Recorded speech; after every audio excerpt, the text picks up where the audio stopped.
The ocean has never stopped building predators. For hundreds of millions of years, one hunter disappeared only for another to take its place, not because it was weaker, but because the world around it changed. The oceans kept changing too, and every time they did, they produced something new. The animals swimming through today's seas are only the latest survivors of that long succession. Long before the modern ocean existed, there was a predator with a skull longer than a pickup truck and a bite more powerful than any animal ever measured. Before that came a fish that never evolved teeth, only living bone blades that sharpened themselves every time they closed. Later still, another hunter carried a spiral of serrated teeth hidden inside its own jaw, leaving scientists puzzled for more than a century. None of these animals ruled the same ocean. Each belonged to a different world, separated by millions of years and by catastrophes that erased everything before the next ruler arrived. In this story, we're following that succession, from the oldest great predator the fossil record can reconstruct, to the last giants that disappeared before the modern ocean took shape. If you enjoy this kind of content, a like and subscribe helps more people find it. And I'm curious, what brought you here tonight? Can't sleep or just love this kind of thing? Let me know in the comments. Now, let's begin in an ocean almost 400 million years ago, where the first ruler of this story was already waiting. Long before familiar coastlines, forests, or mammals appeared, the sea had already settled into a pattern that would outlast continents themselves. It was never simply a place where life gathered. It was a place where every new adaptation invited another, where every advantage demanded a response, and where survival became an unbroken contest stretching across more than 500 million years. Every generation inherited the pressures left behind by the one before it, adding another layer to a story that has never paused, even as the world above the waves changed beyond recognition. Within every thriving marine ecosystem, one place always waited at the very top. It belonged to the animal that hunted without being hunted in return, the final link in the food web, where no larger predator arrived to end its life through predation. That position has remained occupied through every mass extinction, every age of advancing ice, every retreat of warm seas, and every transformation in ocean chemistry that reshaped the living world. Individual rulers vanished, but the role itself endured, as though the sea refused to leave its highest place empty for very long. The remarkable part of that story is not that the occupant changed, but how it changed. Whenever catastrophe removed the dominant hunter, the replacement never resembled the one before it. Evolution did not rebuild an armored fish after armored fish disappeared. It did not recreate giant marine reptiles once their age had ended. Instead, the ocean gathered whatever lineages survived the collapse, then shaped entirely different bodies into the next apex predator. New skeletons, new muscles, new jaws, and new ways of hunting emerged from creatures that had once occupied far humbler places.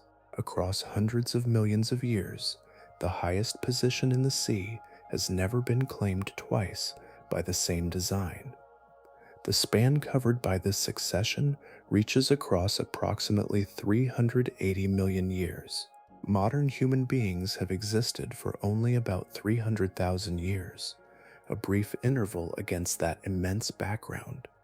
Even the long reign of the great pliosaurs extended beyond the span separating humanity from the ancient ancestor shared with modern chimpanzees. Measured against ocean history, civilizations appear and disappear almost instantly, while the sea continues refining its oldest competition with extraordinary patience. Conditions during much of that immense history also differed greatly from those of the present world. Global climates remained warmer for extended stretches of geological time, allowing broad tropical seas to spread across far greater portions of Earth's surface. Those expansive warm waters supported flourishing communities of fish, cephalopods, marine reptiles, and early whales, creating food webs of remarkable abundance. Large prey populations provided the energy required to sustain increasingly massive hunters. Without industrial fishing, commercial whale hunting, or widespread habitat destruction, reducing marine biomass, the flow of energy through these ancient oceans reached levels difficult to imagine from the modern perspective.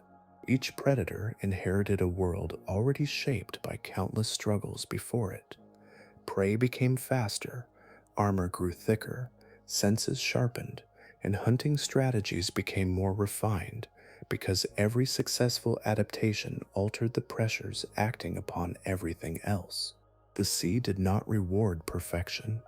It rewarded whatever solution matched the conditions of that particular age, only to reshape those conditions again through climate, extinction, and relentless evolutionary change. Dominance was always temporary, even when it lasted tens of millions of years. Seen together, these immense stretches of time reveal that the ocean has never followed a single blueprint for power. It has experimented again and again, producing predators from fish, reptiles, and mammals, each answering the same ecological challenge through completely different means. Strength alone never guaranteed permanence. Survival through planetary upheaval determined which lineage received the opportunity to inherit the summit next. Among the earliest rulers preserved clearly enough for paleontologists to reconstruct in remarkable detail lived during the Devonian period, approximately 380 million years ago. The rocks that carry its remains describe an animal so completely beyond every other threat in its environment that the clearest evidence of danger comes not from another species, but from marks left by members of its own kind. Before familiar forests spread across the continents, before animals walked confidently across solid ground, an inland sea stretched across vast portions of what would one day become North America and Europe. The Devonian world was dominated by warm, shallow water filled with armored fish, early sharks, drifting cephalopods, and countless forms of life that belonged to an ocean unlike any that exists today. Shores remained simple, landscapes were unfamiliar, and the greatest dramas unfolded beneath the surface, where one hunter had already claimed a place beyond ordinary competition. Its name was Dunkleosteus terrelli. Fully grown individuals reached lengths of about 10 meters, which is about 33 feet, and weighed roughly 4,000 kilograms. The front half of the body disappeared beneath a suit of thick, interlocking armor made from solid bone, while the rear remained comparatively flexible, allowing powerful bursts of movement through open water. From a distance, the proportions resembled less a conventional fish than a heavily protected machine, with the living armor ending abruptly where the muscular tail began. The feature that defined this remarkable predator was not its size, but its mouth. Dunkleosteus possessed no true teeth. Instead, the edges of its upper and lower jaw bones formed broad cutting blades that met with extraordinary precision. Every bite caused those bony edges to grind lightly against one another, naturally restoring their sharpness through ordinary feeding. Rather than wearing down with use, the cutting surfaces continually renewed themselves, turning every successful hunt into maintenance for the next. The mechanics behind that bite were equally extraordinary. The skull contained a sophisticated 4-bar linkage arrangement that allowed the jaws to swing open with astonishing speed, completing the movement in roughly 50 milliseconds, far faster than a human eye can comfortably follow. As the mouth opened, water rushed inward, creating a powerful suction current that pulled nearby prey directly toward the waiting blades. The closing motion followed almost immediately, transforming the rush of water into a devastating cut. The attack depended on hydrodynamics as much as strength, combining vacuum and impact into a single seamless action. Studies of the skull suggest that pressure at the cutting edge reached approximately 8,000 pounds per square inch. Such force exceeded that of the modern saltwater crocodile and allowed Dunkleosteus to slice directly through the heavy armor, protecting other placoderms. Defensive plating that served smaller species well offered little security against a predator designed specifically to overcome it. Bone itself became only another material passing between the blades. Its appetite reflected the confidence of an animal that rarely needed restraint. Armored fish, primitive sharks, large nautiloids, and nearly every suitably sized creature sharing those waters belonged within its potential prey. Paleontologists describe Dunkleosteus as a generalist hypercarnivore because it showed no evidence of depending upon any single food source.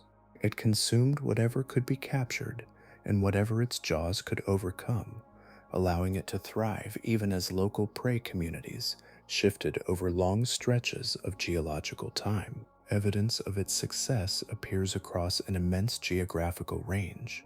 Fossils have been recovered from regions that are now North America, Poland, Belgium, Morocco, and several additional locations separated today by entire oceans. During the Devonian, those warm, shallow seas formed connected habitats across broad continental shelves, giving Dunkleosteus access to an environment extending far beyond any modern marine predator's territory. Its presence in distant fossil beds reveals not isolated populations, but a hunter established across much of the ancient world. Even among predators, there are usually traces of vulnerability preserved in the fossil record. For Dunkleosteus, those traces remain strikingly absent. No known evidence suggests that another species hunted healthy adults with any regularity. Instead, some fossilized armor plates bear unmistakable wounds whose shape matches the distinctive cutting geometry of Dunkleosteus itself, leaving behind the earliest indication that the greatest danger facing this armored ruler came from another mouth built exactly like its own. Some of the most revealing evidence in paleontology is not found in complete skeletons, but in the scars left behind upon them. Certain armored plates, recovered from Devonian rock, preserve deep gouges whose shape aligns with remarkable precision to the cutting edges of Dunkleosteus' jaw blades. The spacing, angle, and curvature match no other known predator from that ancient sea. These wounds tell a simple story. Dunkleosteus was not only hunting the creatures around it, it was also attacking and consuming members of its own species. Within a thriving ecosystem, such behavior carries an unusual meaning.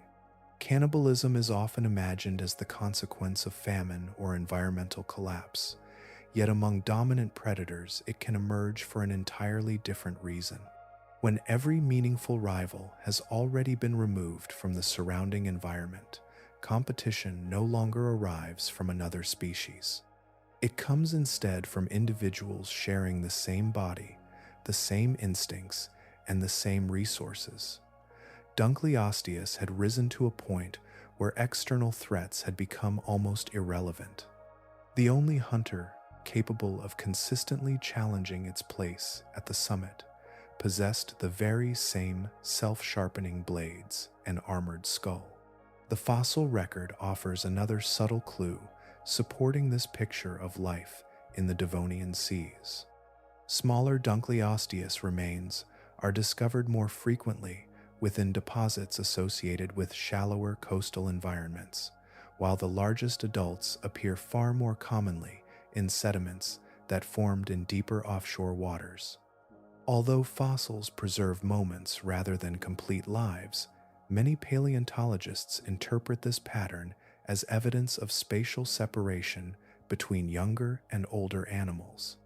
By occupying different habitats during vulnerable stages of development, juvenile Dunkleosteus may have reduced encounters with adults large enough to view them as potential prey rather than offspring of the same lineage. Evidence from closely related placoderm species provides another important piece of the puzzle. Several members of this ancient armored fish group appear to have given birth to fully developed live young instead of laying eggs. If Dunkleosteus shared this reproductive strategy, each newborn entered the sea already swimming, already exposed, and already surrounded by dangers.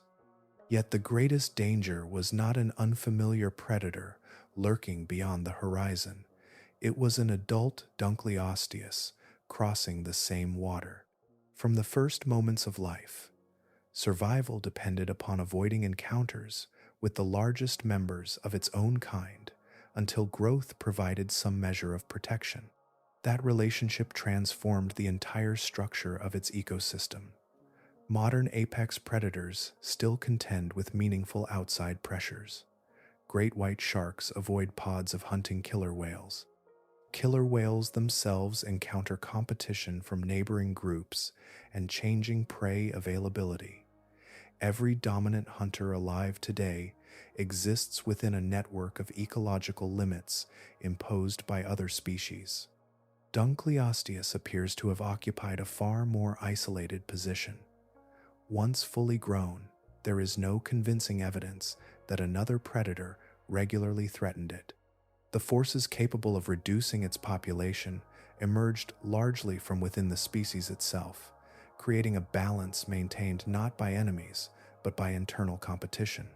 For millions of years, this arrangement endured across broad tropical seas, leaving scattered traces in stone, while countless generations rose and disappeared beneath ancient waters. Then the pattern ended with astonishing speed on the geological calendar. Near the close of the Devonian period, an immense global crisis reshaped marine life on a scale beyond anything individual predators could resist. Environmental changes disrupted ocean chemistry, altered habitats, and contributed to an extinction that removed roughly 75% of marine species. Dunkleosteus did not fall because another hunter surpassed its strength. It vanished because the world supporting its dominance disappeared beneath it. When the waters slowly recovered, the highest place in the food web remained waiting once again, ready to be claimed by a lineage built from entirely different beginnings, carrying an anatomy unlike anything the Devonian Ocean had ever produced. In the year 1899, a Russian geologist named Alexander Karpinsky examined a remarkable fossil from what is now Kazakhstan. It was not a skull, a skeleton, or even part of a recognizable animal. Embedded within ancient stone rested a perfect spiral of serrated teeth measuring about 45 centimeters in diameter, which is about 18 feet. There were no surrounding bones, no jaw to anchor it, and no anatomical clues pointing toward its owner. The fossils seemed complete and incomplete at the same time, preserving a structure unlike anything science had encountered before. That single spiral became one of paleontology's longest-running mysteries. Over the following century, researchers proposed one reconstruction after another, each reflecting the limits of the evidence available at the time. Some imagined the structure rising from the animal's back as an unusual dorsal fin. Others placed it upon the snout like an elaborate spear. Still others suggested it belonged near the tail or served as an ornamental display with little practical function. Every interpretation appeared convincing until another replaced it, and each eventually proved incorrect. Only after advances in computed tomography, scanning during the early years of the 21st century, could scientists examine exceptionally preserved fossils in 3 dimensions and finally determine where the spiral truly belonged. The answer was stranger than nearly every earlier hypothesis. The entire tooth whorl rested inside the lower jaw, coiling inward toward the throat. As the mouth closed, the spiral rotated backward, carrying captured prey deeper into the jaws while the serrated edges sliced at the same time. The movement combined gripping and cutting into one continuous action. Rather than functioning like a blade attached to the outside of the body, it operated as an internal conveyor built directly into the bite itself, a feeding mechanism with no modern equivalent. The animal carrying this extraordinary adaptation was named Helicoprion. Although it resembled a shark in overall appearance, it belonged to a separate extinct lineage known as the Eugenodonts, a group more closely related to modern chimeras than to any living shark. Most species reached between 6 and 7.5 meters in length, which is about 20 to nearly 25 feet, while some evidence suggests especially large individuals may have approached 12 meters, which is about 39 feet. Its body followed the streamlined proportions expected of an active marine hunter, yet its feeding apparatus placed it among the most distinctive vertebrates ever to inhabit the sea. The shape of the tooth spiral also reveals much about its preferred prey.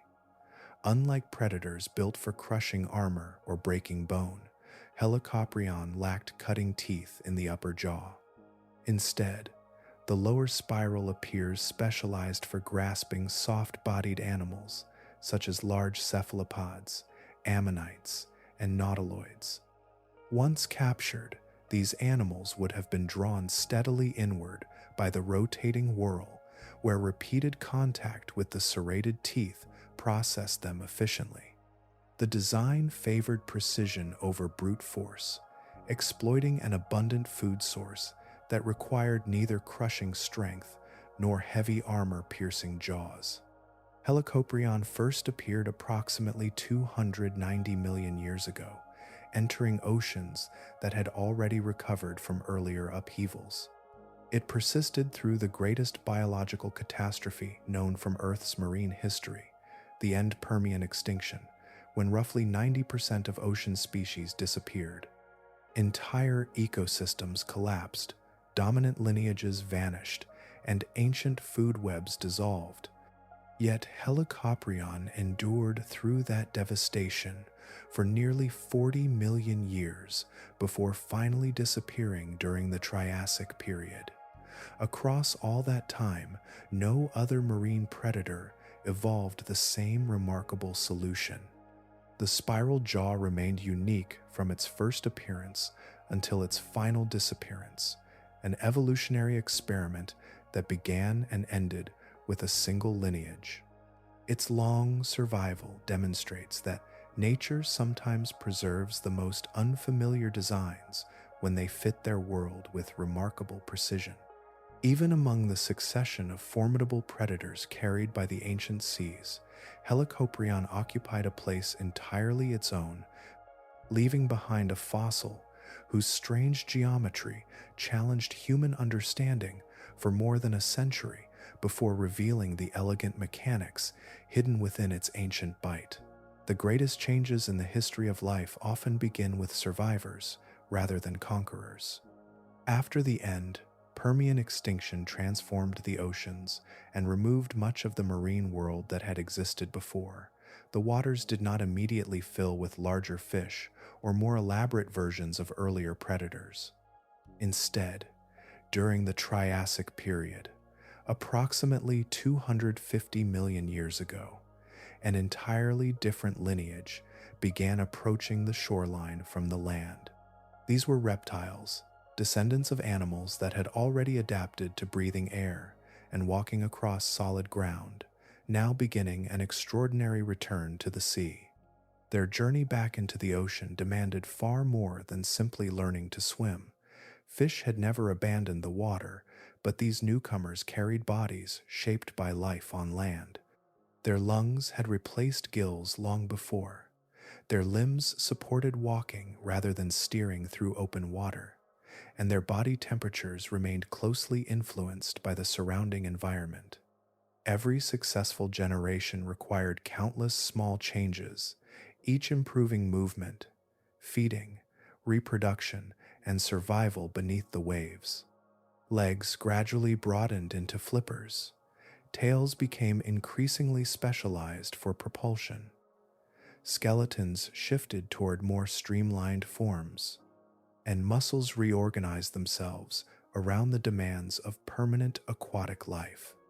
The transformation stands among the most remarkable examples of evolutionary flexibility known from the fossil record.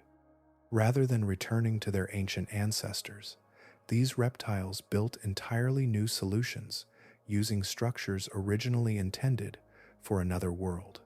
Air remained essential, requiring regular journeys to the surface for every breath.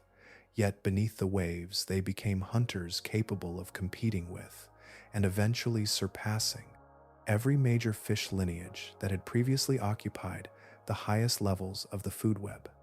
Across approximately 180 million years, this broad experiment produced three dominant groups that ruled successive chapters of marine history. The ichthyosaurs mastered swift pursuit through open water. The pliosaurs transformed strength and bite force into overwhelming physical power. The mosasaurs later combined flexibility with remarkable feeding adaptations that allowed them to exploit an extraordinary range of prey. None represented a direct improvement upon the previous lineage. Instead, each reflected the conditions of its own age, rising as climates shifted, prey communities evolved, and ecological opportunities changed across immense stretches of geological time.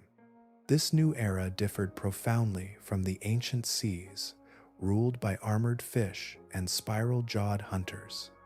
Dunkleosteus and Helicoprion belonged to oceans where large fish dominated vertebrate life. By the time marine reptiles reached maturity as apex predators, marine ecosystems had become richer and more varied. Larger prey swam through expanding habitats. Ancient cephalopods shared the water with increasingly capable fishes, and entirely new forms of marine reptiles competed across vast continental seas. Success no longer depended upon overcoming armored opponents alone. It required adaptations capable of pursuing faster animals, seizing stronger prey, and controlling ecosystems growing steadily more complex. The remarkable diversity of these reptiles also demonstrates that there was never a single formula for becoming the dominant hunter. One lineage emphasized streamlined speed, another relied upon immense skulls and crushing jaws, while another developed astonishing versatility. Each solution emerged from the same ancestral starting point, shaped by millions of years of natural selection acting upon descendants that continued refining life beneath the waves. The ocean did not merely accept these returning reptiles, it reshaped them until they became almost unrecognizable beside their terrestrial relatives. Seen together, the ichthyosaurs, the pliosaurs, the immense predator, later known as Predator X, and the mosasaurs belong to one continuous evolutionary narrative rather than isolated episodes. Their history reveals what can happen when reptilian anatomy encounters marine opportunity across uninterrupted ages, measured not in thousands, but in millions of years. Each lineage inherited oceans already transformed by those before it, then altered those waters for the creatures that followed. Among the earliest of these marine reptiles, one group discovered an answer unlike anything seen in the predators that came before. Instead of relying upon armor, sharpened bone, or rotating teeth, it invested in vision beyond any previous vertebrate. Its eyes expanded to astonishing proportions, built to gather the faintest traces of light from depths where darkness overwhelmed nearly every other hunter, opening an entirely new chapter in the long history of life beneath the sea. Among the earliest marine reptiles, one lineage arrived at a shape that seemed strangely familiar long before familiar mammals ever entered the sea. Ichthyosaurs carried streamlined bodies, narrow snouts, tall dorsal fins, crescent-shaped tail flukes, and the effortless proportions of swift open water pursuit. At first glance, they appeared almost identical to modern dolphins, yet the resemblance concealed a remarkable coincidence rather than shared ancestry. These were reptiles descended from land-dwelling ancestors, breathing air through lungs, returning to the surface between dives, and giving birth to fully developed live young. Across immense spans of time, two completely unrelated branches of life had independently discovered nearly the same solution for moving rapidly through the ocean. Their greatest achievement, however, was not speed. It was vision. Certain ichthyosaurs, especially members of the genus Ophthalmosaurus and the formidable hunter Temnodontosaurus, possessed eyeballs reaching approximately 26 centimeters in diameter, which is about 10 feet. No other vertebrate known from the fossil record carried eyes of comparable size. Even the blue whale, despite its immense body, possesses far smaller eyes. For these reptiles, sight became a primary hunting tool, refined to an extraordinary extreme. The secret lay partly within a structure called the sclerotic ring, a circle of overlapping bony plates embedded around the eye. In large ichthyosaurs, this ring provided mechanical support against tremendous water pressure while helping maintain the precise shape required for gathering the faintest available light.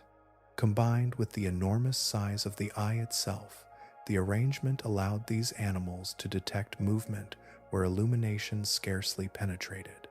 Their hunting grounds extended into the mesopelagic zone between 200 meters, which is about 656 feet, and 1,000 meters, that is nearly 3,281 feet. In these dim waters, sunlight weakened into a faint blue glow beyond the practical reach of most large predators inhabiting the Triassic and Jurassic seas. Temnodontosaurus illustrates this adaptation with remarkable clarity.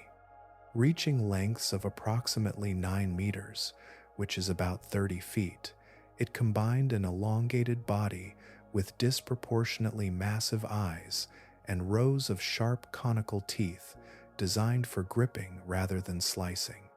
Large fish and powerful squid formed much of its likely prey. By descending into darker water during the day, or hunting beneath the cover of night, it occupied an ecological niche that remained largely inaccessible to competitors closer to the surface. Vision expanded the available hunting grounds without requiring heavier armor or greater physical strength. The fossil record also preserves intimate moments from the lives of these remarkable reptiles. Several exceptionally preserved specimens contain unborn young positioned within the body cavity of the mother, captured at the moment of birth. The offspring emerged tail first, exactly as modern dolphins do today. Delivering the tail before the head reduced the risk of drowning during birth by allowing the developing animal to remain connected until the final moments of delivery. The similarity between ichthyosaurs and dolphins extended beyond appearance into reproductive strategy, yet each solution evolved independently, separated by roughly 200 million years of evolutionary history. Soft tissue preserved under extraordinary conditions reveals another layer of refinement. Instead of heavy scales or armored plates, ichthyosaurs possessed smooth skin with a counter-shaded color pattern. The upper surface remained darker while the underside appeared lighter, creating camouflage from multiple viewing angles. Predators looking downward blended with the darker water below, while prey looking upward saw a pale underside merging with light filtering through the surface.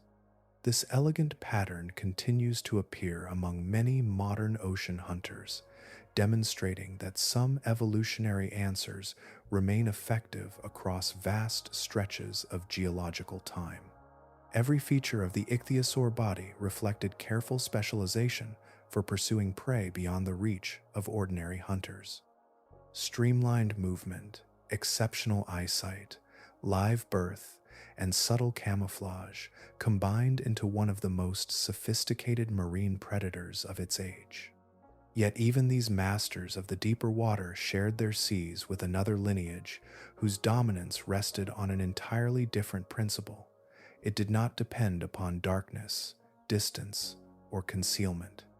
Its presence alone reshaped the balance of the Jurassic Ocean because almost nothing living possessed the strength to challenge it. The body of a pliosaur reflected that purpose from nose to tail. Its proportions favored strength over endurance, with a compact, torpedo-shaped frame driven by four enormous paddle-like flippers. Rather than pushing backward in the manner of fishtails, these limbs generated lift through a movement scientists often describe as underwater flight. Like modern sea turtles and penguins, all four flippers work together, allowing precise movement through 3 dimensions while maintaining exceptional control during sudden bursts of speed. The neck remained comparatively short, eliminating unnecessary leverage that might weaken a powerful attack, while the head expanded to extraordinary proportions. In the largest species, the skull alone accounted for nearly 1/3 of the animal's total body length. The jaws carried another remarkable innovation. Each tooth resembled a 3-sided pyramid, its edges sharpened into cutting surfaces capable of penetrating thick flesh with minimal resistance. Fine grooves extended along 2 faces of every tooth, creating channels that researchers believe reduce the vacuum normally produced when a tooth withdrew from tissue. Instead of slowing repeated attacks, this arrangement allowed the jaws to open and close in rapid succession with remarkable efficiency. Every bite prepared the next, transforming the mouth into a weapon designed for relentless gripping rather than delicate precision. Their hunting strategy reflected the same emphasis upon overwhelming force. Counter-shaded skin concealed the body against changing light, with darker tones above and lighter coloration below. Wading beneath brighter water, a pliosaur could remain difficult to distinguish until the final moments before an attack. Prey, swimming near the surface, became sharply outlined against the light filtering from above, while the hunter remained hidden beneath. Then came a rapid upward surge, powered by all 4 flippers, carrying immense jaws into striking distance before escape became possible.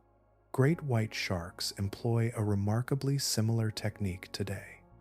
Yet pliosaurs had reached the same solution roughly 150 million years earlier through an entirely separate evolutionary path. Among these formidable reptiles, Kronosaurus provides one of the clearest examples of pliosaur power. Living during the early Cretaceous and known from Australia, as well as parts of South America, this predator reached approximately between 9 and 10 meters in length, which is about 30 to 33 feet. Its skull alone measured approximately 3.7 meters, that is nearly 12 feet, occupying an astonishing proportion of the entire body. Conical teeth approached 30 centimeters in length, which is about 12 feet, each one built to seize rather than slice. Once prey entered that formidable grip, escape depended less upon endurance than upon impossible fortune. Evidence preserved in fossil bone offers a rare glimpse into the consequences of such encounters. The skull of the long-necked plesiosaur, Aeromangosaurus, bears bite marks matching those of Kronosaurus. Curiously, only the skull of the victim has been recovered. Many paleontologists interpret this absence of the remaining skeleton as evidence that the attack removed the head from the body during feeding, with the rest carried elsewhere by currents, scavengers, or the predator itself. The fossil does not preserve the struggle, yet the surviving injuries reveal the immense forces involved. Even this impressive reptile did not represent the greatest achievement of its lineage. Biomechanical studies indicate that the bite force of Kronosaurus already exceeded that of every living marine predator known today, demonstrating how thoroughly pliosaurs had transformed the upper levels of ancient ocean ecosystems. Yet within the history of these extraordinary reptiles, Kronosaurus occupied only one place along a continuing progression. The lineage still held greater possibilities than this powerful hunter revealed, and later discoveries would show that even its immense skull and crushing jaws had not yet reached their ultimate expression. Frozen ground often preserves stories that warmer landscapes erase. During the year 2009, on the Arctic island of Svalbard, a team of Norwegian paleontologists worked through layers of ancient permafrost, gradually uncovering thousands of fossil fragments from a single marine reptile. Piece after piece emerged from the rock until the total approached 20,000 individual bones and fragments. As the skeleton slowly took shape, the estimated dimensions appeared so extraordinary that the researchers questioned their own calculations. Independent measurements confirmed the same conclusion. The animal before them belonged among the largest marine predators ever discovered. Its scientific name became Pliosaurus funke, although the excavation team quickly adopted another title while working among the frozen cliffs. They called it Predator X because the formal name seemed too restrained for what the fossils suggested. The nickname endured long enough to become recognized around the world, reflecting the sense that ordinary descriptions struggled to capture the scale of the discovery. Reconstructed from the available remains, Predator X measured approximately 15 meters in length, which is about 49 feet, and weighed an estimated 45 tons, comparable to the combined mass of roughly 8 fully grown African elephants. Its teeth approached nearly twice the length of those belonging to any confirmed meat-eating dinosaur. Even before detailed biomechanical analysis began, the proportions alone indicated that this animal occupied an entirely different category of predatory power from nearly every other marine reptile known to science. The skull stretched beyond 3 meters, which is about 10 feet, forming a massive framework built to withstand extraordinary mechanical stress. The lower jaw functioned as far more than a support for teeth. Heavy reinforcement throughout its structure allowed immense forces to travel evenly across the skull during each bite. The teeth themselves angled carefully toward one another, interlocking as the jaws closed to create a grip from which struggling prey could not twist free. Once the jaws locked into place, escape depended upon a structural failure of the predator itself rather than the strength of the victim. Evolutionary biologist Greg Erickson later examined the skull through biomechanical analysis and concluded that Predator X probably possessed the greatest bite force ever calculated for any known animal. Estimates reached approximately 33,000 pounds per square inch. For comparison, the modern great white shark generates roughly 4,000 pounds per square inch, while Tyrannosaurus rex is commonly estimated near 12,800 pounds per square inch. Predator X exceeded both by an enormous margin, delivering more than twice the force attributed to Tyrannosaurus rex and more than 8 times that of the great white shark. At such levels, ordinary distinctions between flesh and bone became largely irrelevant. The surrounding Jurassic ecosystem reveals the kinds of animals sharing its waters approximately 147 million years ago. Large ichthyosaurs still patrolled deeper regions. Long-necked plesiosaurs crossed open seas, and numerous other marine reptiles occupied different ecological roles. Every one of them fell within the potential prey range of an animal carrying jaws of this magnitude. Predator X did not require elaborate pursuit strategies or prolonged chases across the water column. It needed only to close the distance once. The mechanics of the bite completed everything that followed. The physical consequences of such a strike are difficult to overstate. Pressure of this magnitude surpassed what was necessary to crush heavy bone, penetrate thick skeletal structures, or remove entire limbs during a single attack. Unlike predators relying upon repeated wounds to weaken prey over time, Predator X possessed the ability to end resistance almost immediately. Its immense skull concentrated extraordinary force into a single closing motion, transforming contact into irreversible damage. For the animals sharing those northern Jurassic seas, survival depended less upon endurance than upon avoiding the jaws altogether. Predator X, therefore, represents more than an exceptionally large individual. It stands as the fullest expression of a lineage refining one evolutionary strategy across millions of years, demonstrating how completely the ocean could optimize raw mechanical power when conditions favored overwhelming force above every other solution. The significance of that achievement becomes even clearer when considered through a single measure that shaped an entire age, the remarkable duration for which pliosaurs occupied the highest place in the world's oceans: 80 million years.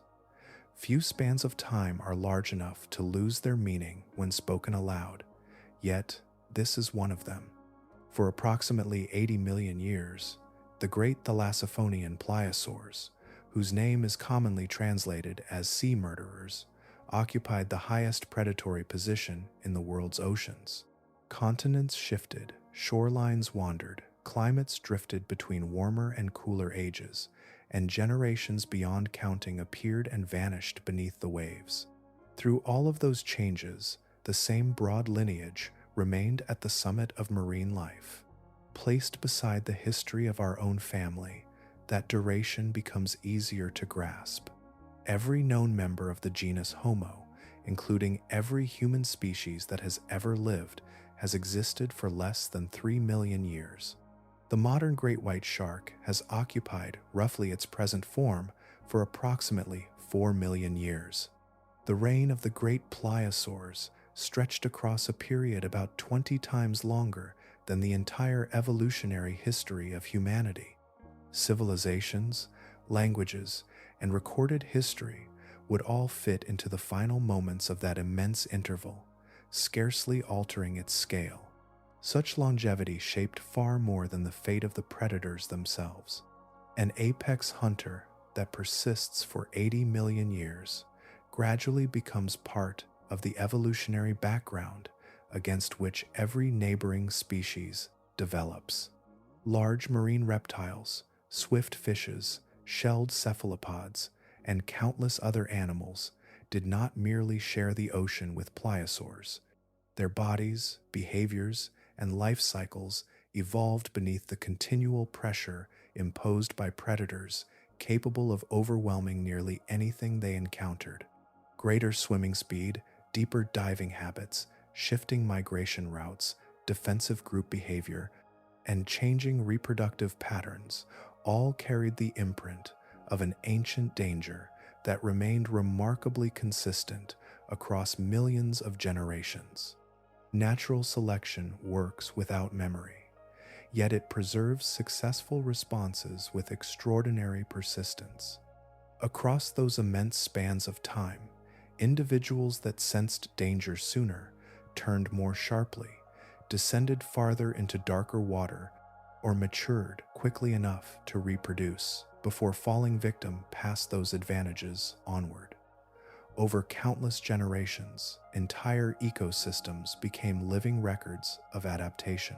The presence of giant pliosaurs echoed through animals that never confronted them directly, because survival favored lineages prepared for a hunter whose skull could rival the length of a small automobile and whose jaws transformed opportunity into certainty. The geographic reach of these predators matched the duration of their rule. Fossils attributed to major pliosaur species have been recovered from England, France, Norway, Russia, Argentina, Australia, Mexico, and Antarctica. During much of their reign, Antarctica supported temperate seas rather than the frozen environment familiar today, and pliosaurs hunted there as readily as they did across northern waters. They were not confined to one coastline or one basin. Wherever broad oceans supported abundant prey, these reptiles established themselves near the top of the food web, becoming a nearly global expression of apex predation. Evidence preserved within fossilized bones confirms that earlier masters of marine pursuit also fell within their reach. Ichthyosaurs, whose immense eyes allowed them to search the dim waters far below the surface, sometimes carried unmistakable bite marks left by pliosaur teeth. Even hunters, refined for speed, endurance, and exceptional vision, could become prey when confronted by overwhelming mechanical force. The deep ocean offered opportunities, but it did not guarantee protection from an animal capable of dominating both open water and the regions above it. Perhaps the most remarkable aspect of this history is not that the pliosaurs achieved such supremacy, but that they maintained it for so long without interruption. Their dominance endured through changing seas and evolving prey until, approximately 90 million years ago, the pattern finally began to shift. No single catastrophe swept them aside. No sudden planetary disaster erased their lineage. Instead, another predator entered the oceans by an unexpected path, carrying a different solution to the same ancient contest. Its jaws reflected a new direction in evolutionary design, one that gradually transformed the balance of power and marked the closing passage of the long age of the pliosaurs. The next ruler of the ancient sea carried an ancestry that would have seemed impossible to any observer watching from the shoreline. These giants were not sea dinosaurs, nor were they descendants of fishes that had remained beneath the waves since life's earliest chapters. They were lizards. Their closest living relatives belonged to the same reptilian order as monitor lizards and snakes, placing the mighty Mosasaurus within a family tree that still stretches into the modern world through creatures as familiar as the Komodo dragon. Their transformation unfolded along the coastlines of the Cretaceous period, where semi-aquatic ancestors hunted in shallow water before gradually surrendering more of their lives to the sea. Across millions of years, limbs once suited for walking became broad paddle-shaped flippers that generated powerful strokes through open water. Their tails expanded into muscular flukes capable of delivering tremendous bursts of acceleration. Skulls lengthened, bones thickened, and bodies became increasingly specialized for sustained life beneath the surface, while continuing to breathe air. Within a geologically brief interval, shoreline reptiles had become ocean predators, reaching lengths of up to 17 meters, which is about 56 feet, a scale that rivaled the greatest marine hunters before them. Among these reptiles, Mosasaurus hoffmanni stood as one of the largest and most imposing. Its body combined tremendous strength with surprising agility. Rather than relying upon prolonged pursuit, it possessed a tail built for explosive acceleration, allowing it to surge from near stillness toward unsuspecting prey in a sudden rush of power. The surrounding water became part of the attack itself, carrying an immense body forward with astonishing efficiency before the jaws ever closed. Those jaws represented one of the most sophisticated feeding systems evolution had yet assembled beneath the waves. The lower jaw was not completely rigid. A flexible joint allowed each side to move with greater independence, widening the gape beyond what a fixed structure could achieve. Hidden farther inside the mouth waited another remarkable adaptation. Along the roof of the mouth sat an additional row of teeth, known as pterygoid teeth. These were not designed to begin the capture. Instead, they secured it. Each movement of the jaws pulled prey deeper toward the throat in a repeating sequence, functioning like a mechanical ratchet that advanced the victim inward while resisting any backward motion. Once prey encountered these inward-facing teeth, escape through reversing direction became mechanically impossible. This feeding system provided an advantage, extending far beyond raw force. Earlier marine predators often depended upon overwhelming bite strength or specialized hunting strategies tied to particular environments. Mosasaurs combined substantial power with extraordinary versatility. Fish, marine reptiles, seabirds, ammonites, turtles, and nearly any other suitably sized animal became potential prey. Their anatomy allowed them to exploit a wider variety of food sources without surrendering efficiency against large targets. In ecological terms, they occupied the same highest feeding position once held by the pliosaurs, while adapting more readily to changing marine communities. The gradual decline of the great pliosaurs had already begun during the early part of the Cretaceous period, and the rise of the mosasaurs intensified that pressure. Both groups pursued similar prey across overlapping habitats, yet the newer reptiles possessed a body plan capable of exploiting opportunities that increasingly favored flexibility over specialization. Evolution does not require direct combat to replace one dominant lineage with another.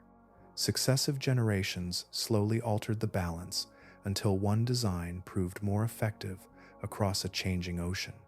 Approximately 89 million years ago, the great pliosaurs disappeared from the fossil record.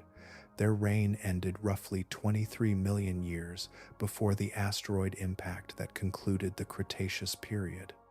They were not erased by that famous catastrophe. Their long dominance faded as giant lizards assumed the highest place in the marine food web, while Tyrannosaurus rex and its relatives were still evolving across the continents. Even so, the story of the mosasaurs was never centered upon a single species. Mosasaurus hoffmanni represented only one expression of a remarkably successful lineage whose members spread through oceans around the globe. Among them lived another formidable hunter named Tylosaurus, and the extraordinary variety preserved within its fossilized stomach contents reveals a breadth of predation unlike anything encountered so far in this journey through Earth's ancient seas. Across the broad waters of the western interior seaway, another giant patrolled beside Mosasaurus, not as a lesser hunter but as a rival shaped for a different corner of the same immense ecosystem. This shallow inland sea stretched across much of what is now the central United States and Canada, dividing the continent for millions of years. Within those warm waters lived Tylosaurus proriger, a predator reaching approximately 14 meters in length, that is nearly 46 feet. Although slightly smaller than Mosasaurus, its lighter build suggests an animal capable of sustaining greater speed across longer distances while pursuing prey through expansive coastal habitats. Its most unusual feature appeared before the jaws even opened. At the tip of the snout projected a blunt, bony rostrum completely lacking teeth. Rather than serving as a weapon for biting, this structure is widely interpreted as a striking surface. A rapidly swimming Tylosaurus may have driven this reinforced snout into prey first, delivering a forceful impact that stunned or disoriented the target before the true attack began. Only after that initial collision would the powerful jaws close, transforming a brief moment of confusion into a successful capture. It was a hunting sequence unlike anything previously encountered in this ancient procession of ocean rulers. Remarkably, the fossil record preserves direct evidence of what Tylosaurus consumed. Fossilized stomach contents and associated skeletal remains reveal an astonishingly broad menu. Large fishes, sharks, marine turtles, diving seabirds belonging to the genus Hesperornis, long-necked plesiosaurs, and even other mosasaurs all appear among its documented prey. Bite-marked dinosaur bones discovered in Alaska add another extraordinary possibility.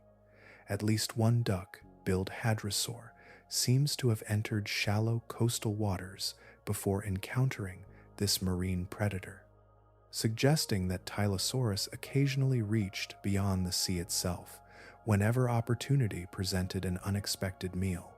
Perhaps the most revealing evidence concerns sharks. Modern imagination often places sharks at the summit of marine predation, yet during the Cretaceous period, they occupied a different place within the food web. Fossils demonstrate that Tylosaurus consumed them. Among the identified prey is Cretoxorhina, a formidable shark sometimes called the Ginsu shark, reaching approximately 6 meters in length, which is about 20 feet. An animal fully capable of hunting large marine vertebrates nevertheless became food for something even larger. The hierarchy of the ancient ocean placed giant mosasaurs above predators that today would dominate nearly every marine environment. Although Mosasaurus and Tylosaurus shared the same age, they appear to have divided the sea rather than competing across every habitat. Evidence suggests that Mosasaurus more commonly occupied deeper offshore waters where open water pursuit favored its massive build and powerful swimming style. Tylosaurus flourished throughout the shallower inland seaway, where speed, maneuverability, and frequent encounters with diverse prey rewarded a different approach. Together, they extended mosasaur influence across nearly every productive marine environment, leaving remarkably few regions beyond their reach. Beyond these famous giants stretched an entire family displaying extraordinary ecological diversity.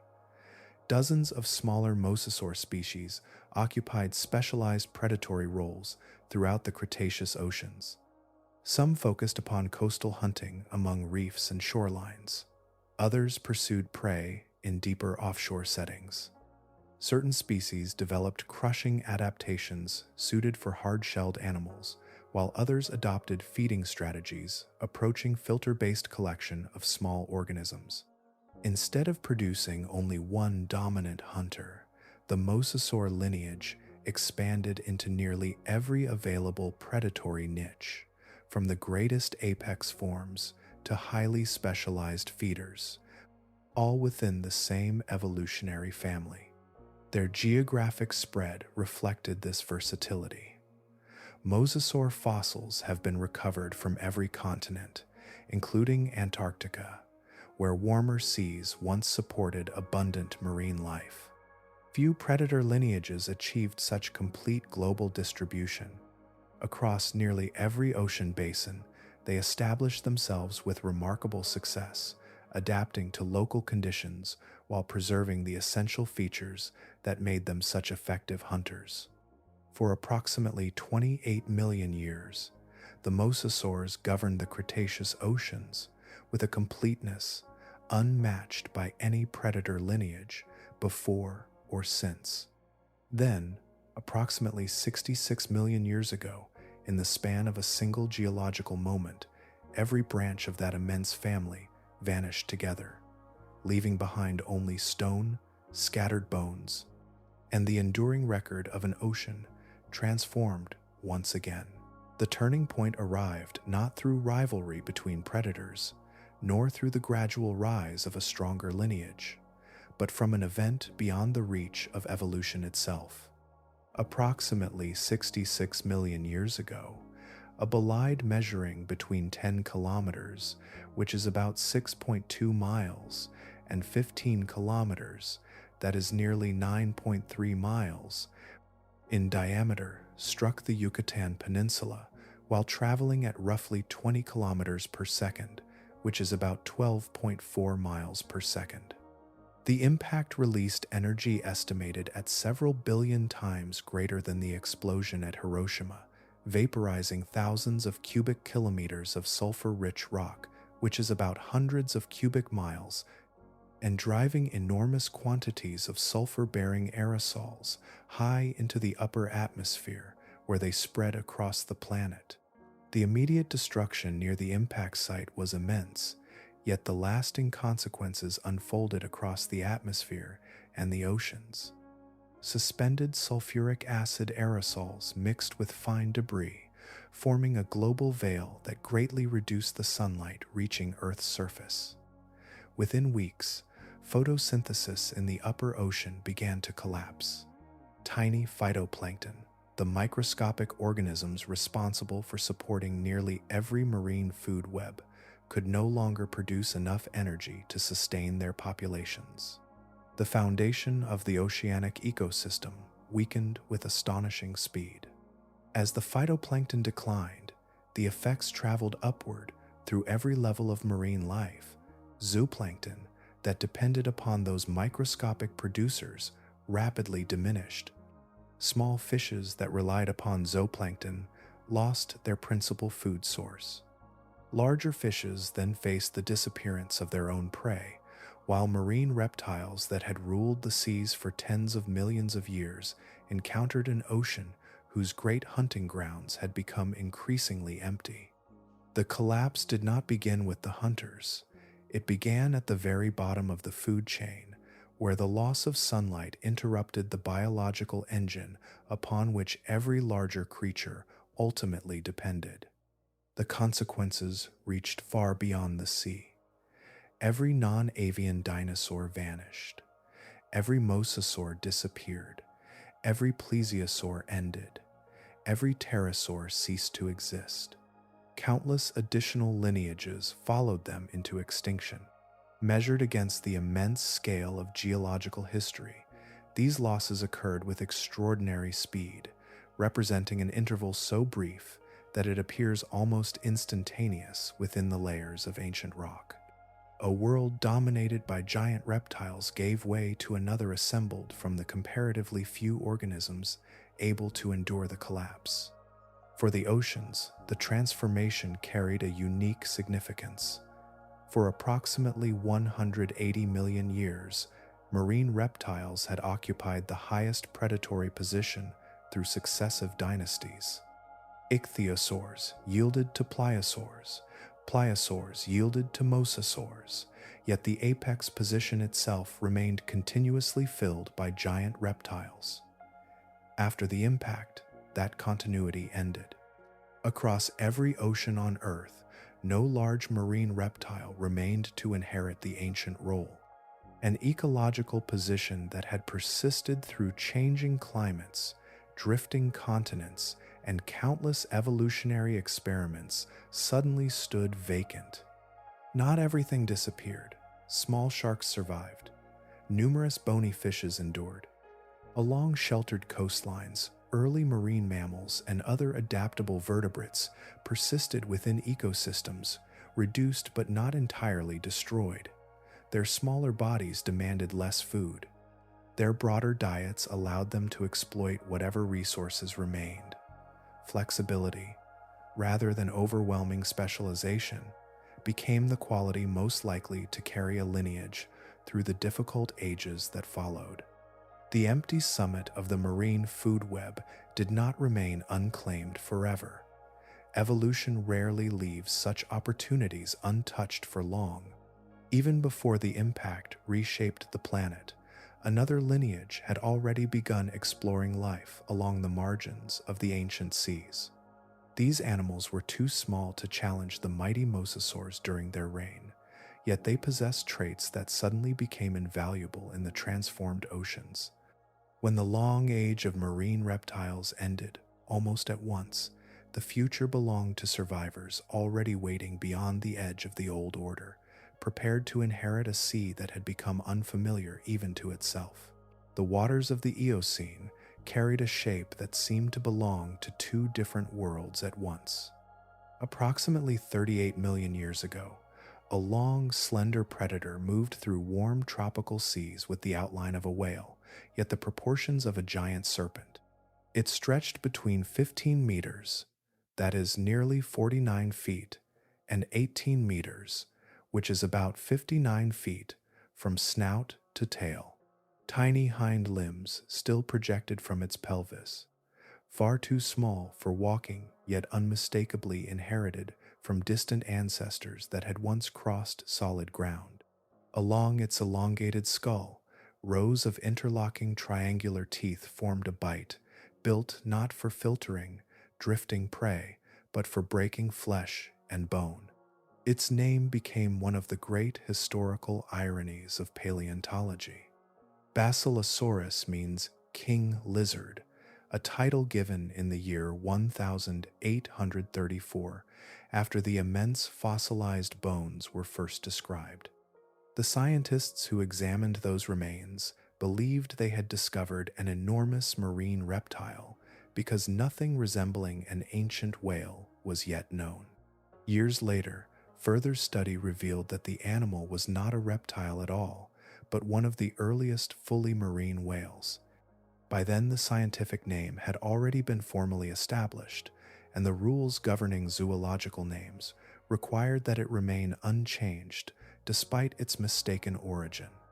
Almost every living whale follows a very different path through the ocean. Some strain tiny organisms from vast volumes of seawater, while others draw prey inward through powerful suction. Basilosaurus belonged to neither strategy. Its teeth were differentiated along the length of the jaw.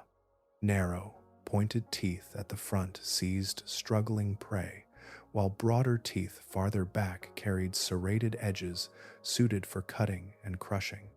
Biomechanical estimates suggest a bite force approaching 16,000 newtons, enough to fracture bone and overpower animals approaching its own remarkable size. This was an active hunter, not a drifting filter feeder. Direct evidence of that lifestyle emerged from one of the world's most extraordinary fossil landscapes. During the year 2019, researchers publishing in the Public Library of Science 1 examined Basilosaurus specimens recovered from Wadi al-Hitan in Egypt, often called the Valley of the Whales. Today the region is desert, yet during the Eocene it formed part of a shallow coastal sea. Preserved within the abdominal region of one Basilosaurus specimen lay crushed skull bones belonging to Dorodon atrox, an early whale measuring about 5 meters, which is about 16 feet, in length. The bite marks match the spacing and geometry of Basilosaurus teeth, demonstrating that these smaller whales had been hunted rather than merely scavenged after death. The surrounding fossil record deepened that picture. Wadi al-Hitan contains an unusually large number of juvenile Dorodon individuals, suggesting that mothers gathered there to give birth and raise their young within comparatively sheltered water. Basilosaurus appears to have exploited that seasonal gathering, entering the nursery to capture vulnerable calves before they could mature. The strategy closely resembles the behavior of modern killer whales that patrol whale calving grounds, taking advantage of places chosen for protection and transforming them into productive hunting territories. Its body revealed an animal suspended between evolutionary chapters. Those tiny hind limbs could not support weight on land, yet they were not entirely without purpose. Their joints remained functional enough that they may have assisted during mating or provided subtle steering while turning through the water. Every movement reflected a creature whose ancestors had once walked across ancient landscapes, even as every aspect of its daily existence unfolded beneath the sea. Across millions of years, whale evolution continued refining speed, efficiency, and endurance. Many descendants became smaller, swifter, and increasingly specialized for new oceans and changing climates. One branch, however, followed a different path. Instead of surrendering the role of giant predator, it reshaped it, carrying into the future a weapon unlike anything that had appeared in the long history of marine hunters before. 3 meters, which is about 10 feet, in length, and nearly 2 meters, that is nearly 7 feet, in width. The fossilized skull emerged from the pale sands of the Pisco Formation in Peru, a desert that had once rested beneath the warm waters of the Miocene Ocean. The discovery came during what had begun as a routine scientific survey. As the surrounding rock was carefully removed, the scale of the specimen became unmistakable. The lead researcher later described the moment by saying they were looking at the biggest tetrapod bite ever found. Before the skeleton had been fully revealed, the proportions of the skull alone announced that an immense predator had once ruled those vanished seas. Its name became Livyatan melville, drawing inspiration from the biblical sea monster Livyatan and from Herman Melville, whose novel about a deadly whale had become one of the most enduring stories ever written about the ocean. The scientists responsible for the formal description believed that both references captured different aspects of the same remarkable animal. One reflected unimaginable power, while the other acknowledged a literary symbol of the sea's largest hunters. Livyatan measured between 13.5 meters, which is about 44 feet, and 17.5 meters, that is nearly 57 feet, in total length, placing it alongside the modern sperm whale in overall size. Beneath that outward similarity, however, lay a profound difference. Living sperm whales possess functional teeth only in the lower jaw and rely primarily upon suction to capture large squid. Livyatan followed an entirely different design. Massive enameled teeth occupied both the upper and lower jaws, locking tightly together when the mouth closed. The roots of those teeth reached as much as 36.2 centimeters, which is about 14 feet in total length, creating a biting apparatus unlike that of any whale alive today. That measurement carries extraordinary significance. Those 36.2 centimeter teeth represent the largest biting teeth known from any animal in the history of Earth, excluding tusks that evolved primarily for display or combat rather than feeding. For comparison, the tooth of a large great white shark measures approximately 7 centimeters, which is about 3 inches. Livyatan carried weapons several times larger, reinforced with thick enamel, and built to withstand repeated impacts against struggling prey and heavy bone. The surrounding fossil record reveals what such equipment was meant to capture. Deposits within the Pisco Formation preserve abundant baleen whales measuring between 7 meters, which is about 23 feet, and 10 meters, which is about 33 feet in length. These medium-sized whales almost certainly formed the foundation of Livyatan's diet. Dolphins, seals, large sharks, and virtually any substantial marine animal that crossed its path were also potential prey. Rather than specializing upon a single food source, it appears to have occupied the role of a broad, dominant hunter capable of exploiting nearly every opportunity presented by the Miocene Ocean. Running through the length of its snout lay another remarkable adaptation. A large oil-filled basin occupied the same position as the spermaceti organ in modern sperm whales.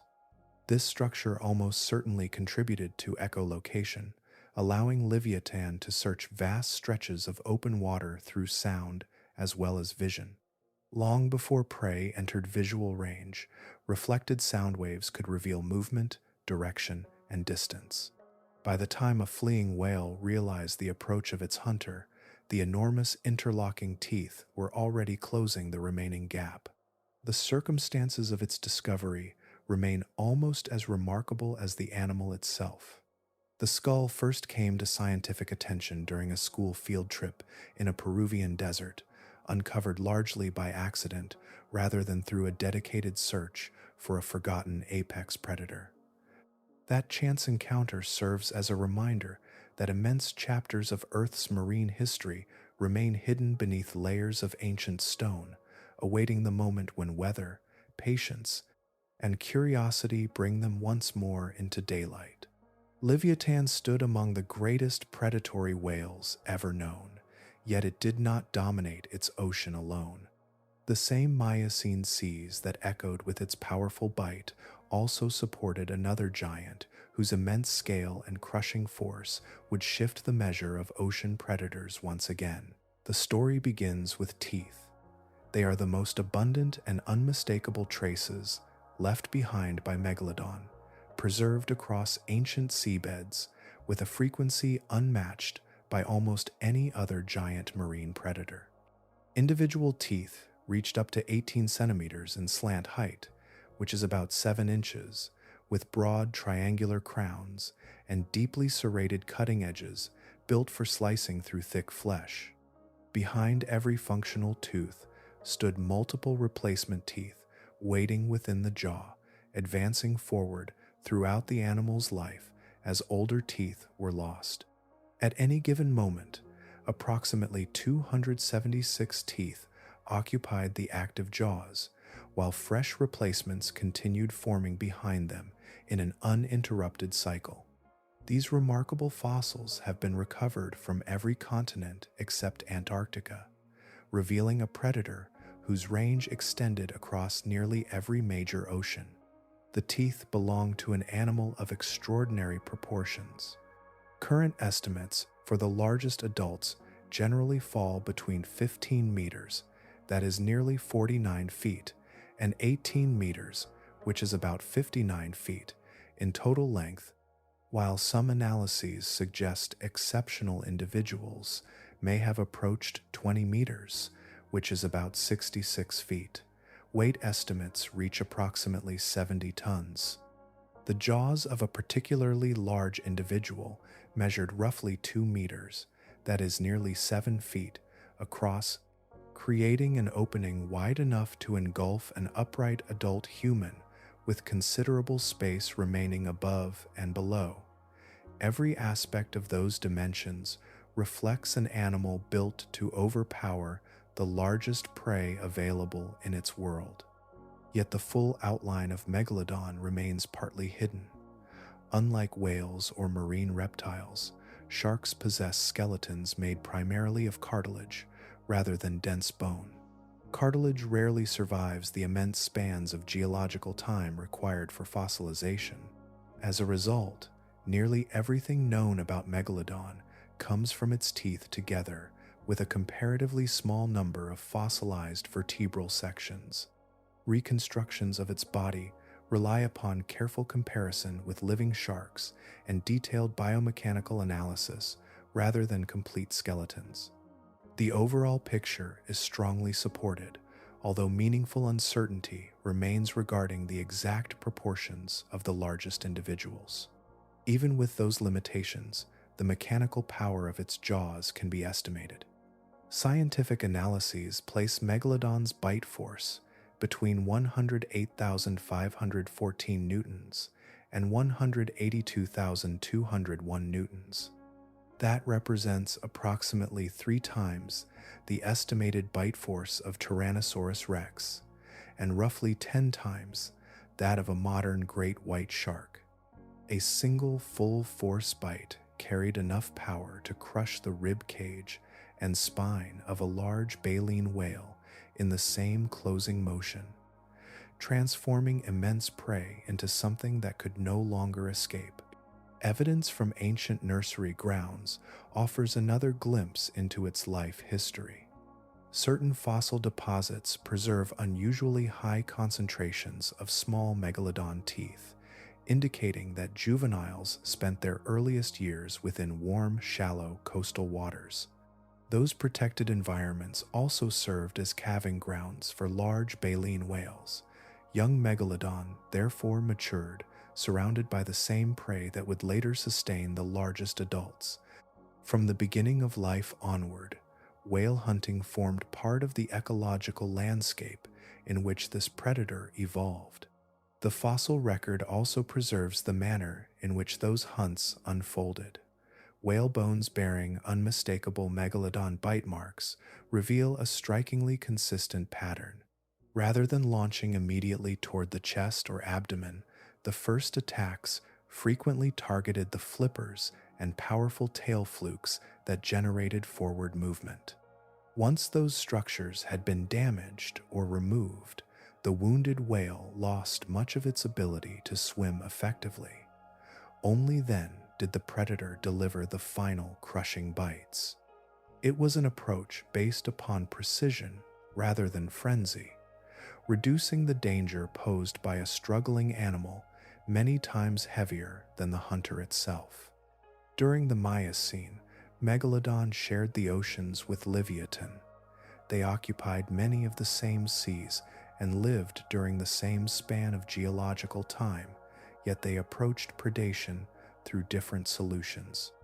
Megalodon relied upon overwhelming physical force delivered from powerful ambush attacks, while Livyatan almost certainly combined pursuit with sophisticated echolocation to locate prey across the open ocean. Together, they represented two distinct peaks of marine predatory evolution, and both eventually disappeared, leaving only their fossils to describe an ocean unlike any that exists today. The reign of Megalodon did not end in sudden catastrophe. Approximately 3.6 million years ago, during the global cooling that marked Earth's transition into the Pliocene glaciation cycle, the greatest shark ever known gradually disappeared from the oceans. No asteroid struck the planet. No worldwide mass extinction erased marine life. Instead, the conditions that had sustained this immense predator shifted with remarkable persistence until its specialized way of life could no longer endure. As global temperatures declined, expanding polar ice caps reshaped the geography of the seas. Warm, shallow coastal environments steadily contracted toward the equator. These sheltered waters had served as essential hunting grounds for adults and protected nursery habitats where young megalodon could grow before venturing into deeper oceans. At the same time, the great baleen whales upon which mature individuals depended increasingly migrated into colder polar waters. Megalodon possessed regional endothermy, allowing parts of its body to remain warmer than the surrounding sea.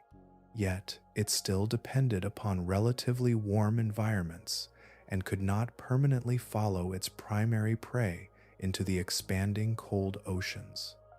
The predator and its food supply slowly drifted apart. Another pressure emerged along the coasts. Research published during the year 2019 proposed that the appearance of the modern great white shark may also have contributed to Megalodon's decline. Although far smaller, reaching approximately 6 meters, which is about 20 feet in length, the great white occupied many of the same coastal nursery habitats used by juvenile Megalodon. Competition for prey among young sharks may have reduced survival during the earliest and most vulnerable stage of the giant predator's life cycle. It is a striking possibility that the largest hunter the oceans ever produced was weakened in part by a rival scarcely 1/3 its length, not through direct confrontation, but through competition where future generations first entered the sea.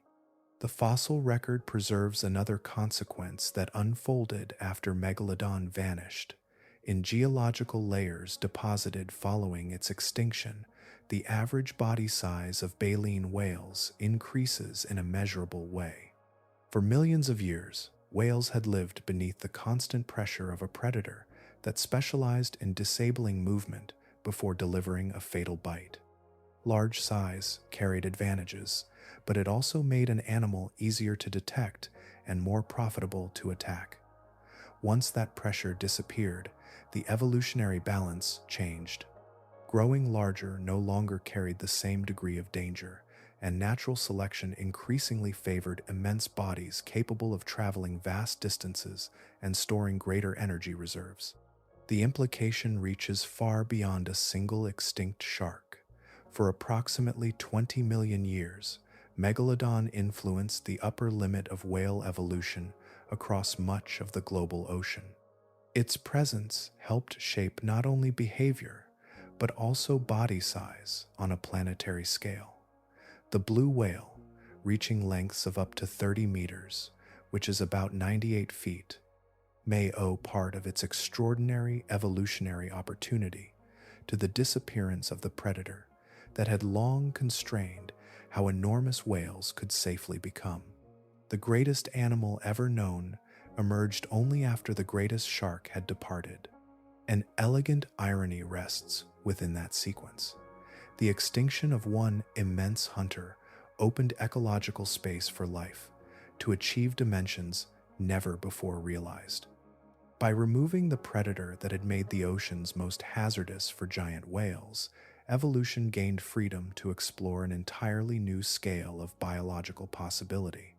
The largest creature ever to inhabit Earth may therefore stand not in spite of Megalodon's disappearance, but partly because of it. Taken together, the long succession of ocean rulers forms a single, unbroken story. Each became the most powerful predator its world had yet produced. Each reshaped the lives of countless other species through its presence. Each eventually disappeared, leaving the sea to discover another solution. What remains is more than a procession of vanished giants. It is a reminder that the planet itself never stops rewriting the definition of dominance, and that every age, no matter how complete it appears, is only one chapter within a much longer history. Across the immense sweep of Earth's history, the individual giants begin to dissolve into something larger than themselves. Armor gives way to cartilage, reptiles yield to mammals, and ancient seas transform beyond recognition, yet one thread remains unbroken. The story is not truly about any single hunter. It is about a place within the living world that never remains vacant for long, a position continually rediscovered as oceans change and life searches for new ways to occupy the highest reach of the food chain. The pattern appears with remarkable consistency. Whenever the oceans become stable, productive, and rich enough to support abundant life, a large apex predator emerges. There are no known intervals in which thriving marine ecosystems persisted for long without one. Just as remarkable, the position is never reclaimed by repeating exactly the same design. Each age begins with survivors inherited from the one before, then reshapes them into something entirely different.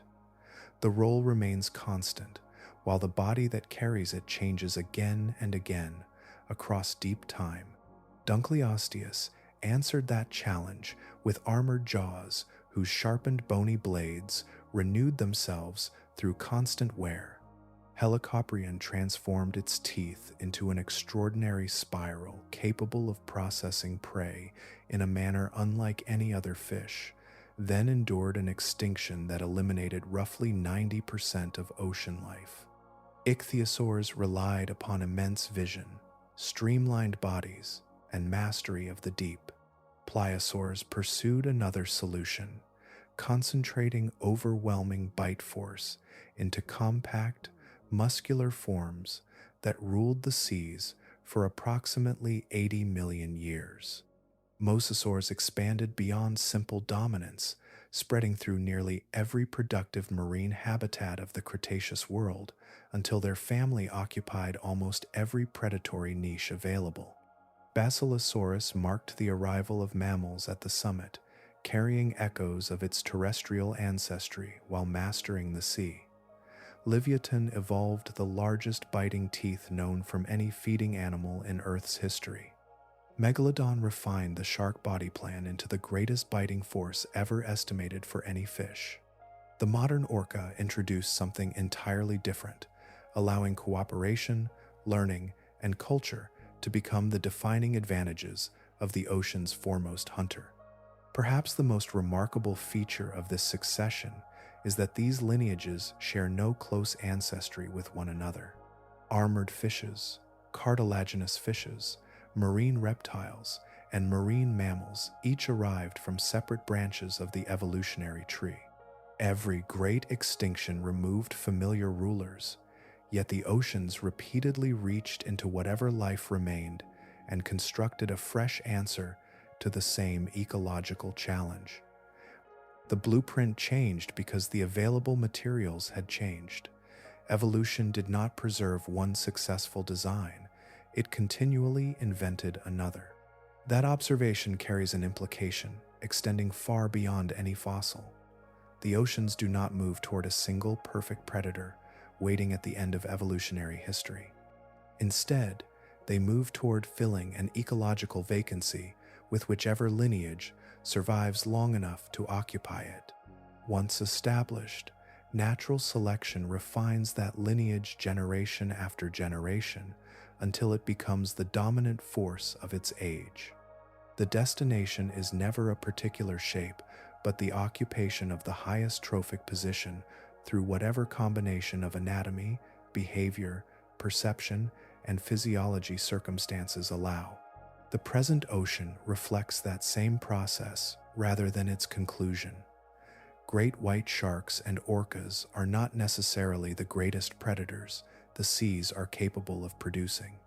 They are the predators suited to a cooler planet, reduced prey abundance, and the comparatively brief span that has followed the end of the Pliocene world.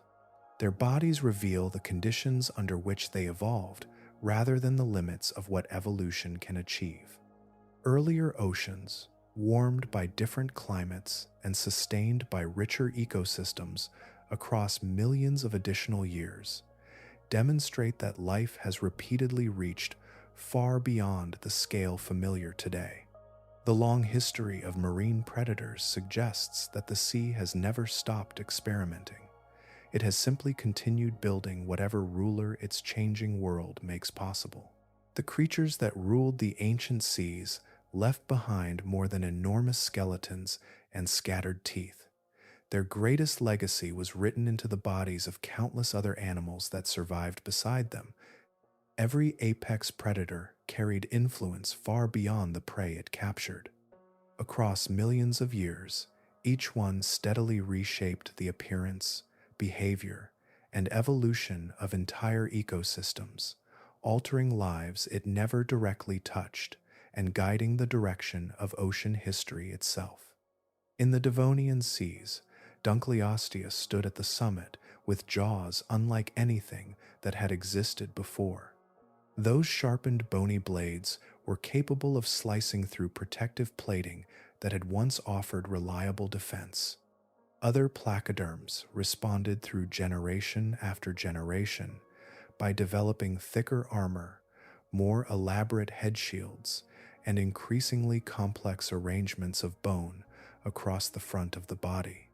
Each refinement represented another step in an evolutionary contest that neither side could abandon. Predator and prey advanced together, yet the growing sophistication of defensive armor never completely solved the problem created by jaws powerful enough to overcome it. Many millions of years later, another contest unfolded beneath very different waters. Pliosaurs dominated much of the upper and middle ocean with overwhelming strength, forcing other hunters to search for opportunities beyond the reach of that crushing bite. Ichthyosaurs answered by becoming masters of the deeper sea, where faint traces of sunlight filtered downward through immense columns of water. The extraordinary eyes of Temnodontosaurus were not simply unusual anatomical features. They reflected generations of selection, favoring individuals capable of pursuing prey where larger ambush predators became less effective.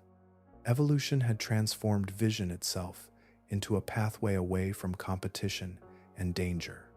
The same pattern appeared once more during the reign of Megalodon. For approximately 20 million years, the world's largest baleen whales lived under continual pressure from a predator capable of disabling them with carefully targeted attacks against tails and flippers. The fossil record indicates that, after Megalodon disappeared, the average body size of baleen whales increased noticeably. That shift suggests the shark had been placing practical limits upon how large many whale species could become. Animals separated by thousands of generations, nevertheless inherited the consequences of a predator they would never encounter directly. Few examples demonstrate more clearly how thoroughly an apex hunter can redirect the evolutionary path of another lineage. Modern ecology offers a useful concept for understanding this influence, often called the landscape of fear. Animals do not need to experience an attack before changing their behavior. The possibility of encountering a predator is frequently enough to alter feeding patterns, habitat choice, migration, breeding, and daily movement. These adjustments spread throughout entire food webs because every decision made by prey affects countless other organisms sharing the same environment. In prehistoric oceans, where dominant hunters ranged across immense distances, such invisible pressure would have extended across entire marine basins. Many animals may have encountered the greatest predators only once during their lives, yet they behaved every day as though that encounter remained possible. Evidence from the living ocean demonstrates that this principle continues to operate. When pods of orcas establish themselves within a region, great white sharks have been documented abandoning those waters for months. In many cases, the sharks depart without suffering direct attack. Chemical traces and underwater sounds associated with the orcas appear sufficient to trigger deeply rooted avoidance responses. The influence of the predator extends beyond physical violence into expectation itself. Long before teeth ever meet flesh, behavior has already changed. Seen across approximately 380 million years of marine history, these repeated patterns reveal that apex predators never acted alone. Every adaptation in the hunter encouraged another adaptation among its prey, and every defensive response altered the pressures acting upon the hunter in return. Evolution became an endless conversation carried through bone, muscle, instinct, and time, with each generation answering the last while preparing the conditions that shaped the next. Measured against a human lifetime, the rulers of today's oceans appear immense. A great white shark stretching between 4 and 6 meters, which is about 13 to 20 feet, or an orca reaching between 6 and 8 meters, that is nearly 20 to 26 feet, possesses every quality expected of an apex predator. They are powerful, efficient, and profoundly important to the balance of modern marine ecosystems. Yet when placed within the much longer succession carried through this journey, they belong to a gentler chapter in the history of the sea, one shaped by conditions very different from those that produced the colossal hunters of earlier ages. The difference did not arise by chance. Approximately 3.6 million years ago, Earth entered the long interval of cooling associated with the beginning of the Pliocene glaciation cycle. Expanding polar ice reduced the extent of warm tropical seas across the planet. Those warmer waters had once supported vast concentrations of large marine life, providing enough energy to sustain enormous predators. As tropical habitats contracted, prey populations became more limited, and the ecological ceiling for the largest hunters declined alongside them, Smaller prey communities naturally favored smaller apex predators. The modern ocean, therefore, reflects the climate in which it exists rather than any permanent limit on what marine evolution can achieve.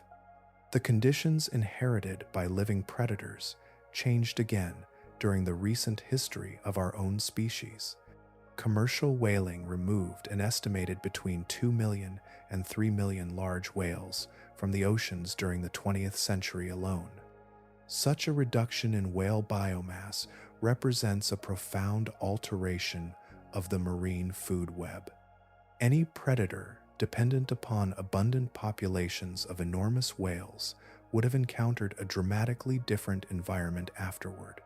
The ecosystems inhabited by today's largest hunters therefore differ not only from those of the distant past, but also from the oceans that existed only a few generations ago. Within this altered world, the orca occupies the highest trophic position. Its dominance rests upon abilities unlike those that elevated the armored fishes, marine reptiles, giant sharks, or early whales that came before it. More than 140 documented prey species demonstrate extraordinary flexibility, ranging from fish and seabirds to seals, dolphins, rays, and the largest whales alive. Confirmed observations include successful hunts of great white sharks, blue whales, sperm whales, and manta rays. Few predators in Earth's history have displayed such remarkable dietary breadth while remaining equally effective across so many different habitats. Even more distinctive is the manner in which these abilities are preserved. Orca hunting techniques are passed from one generation to the next through learning rather than inherited instinct alone.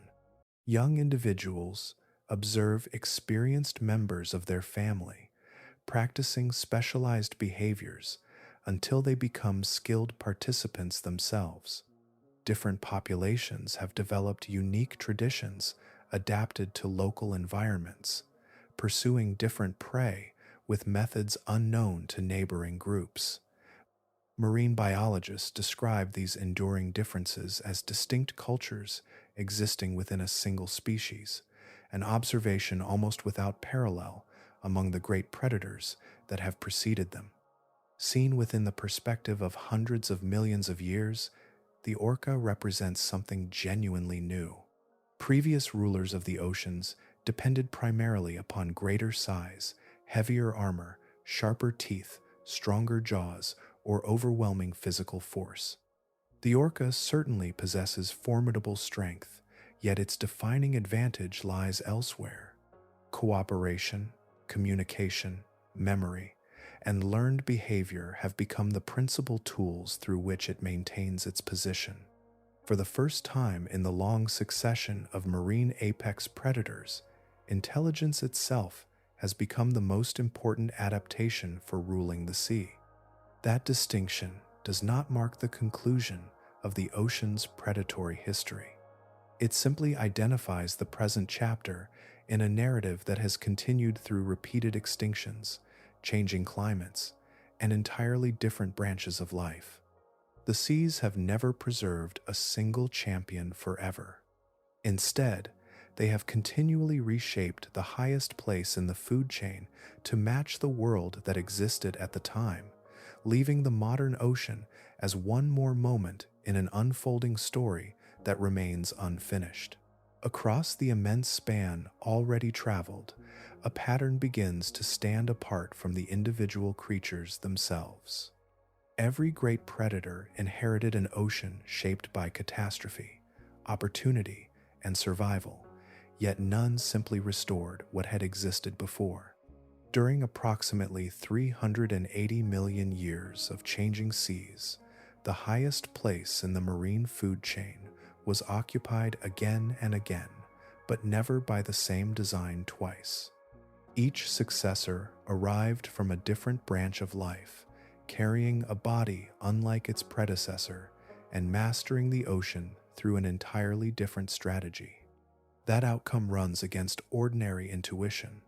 When people think about successful designs, they often imagine gradual refinement, much like a useful invention, improving through successive generations while preserving its essential form.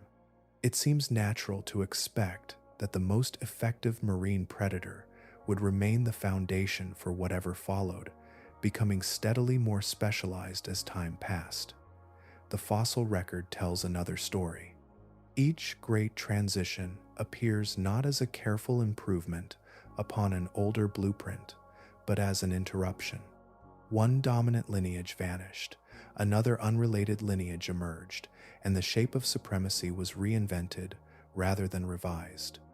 The reason lies not in the predators that ruled, but in the survivors that endured. Mass extinctions do not reward the largest hunter or the strongest bite.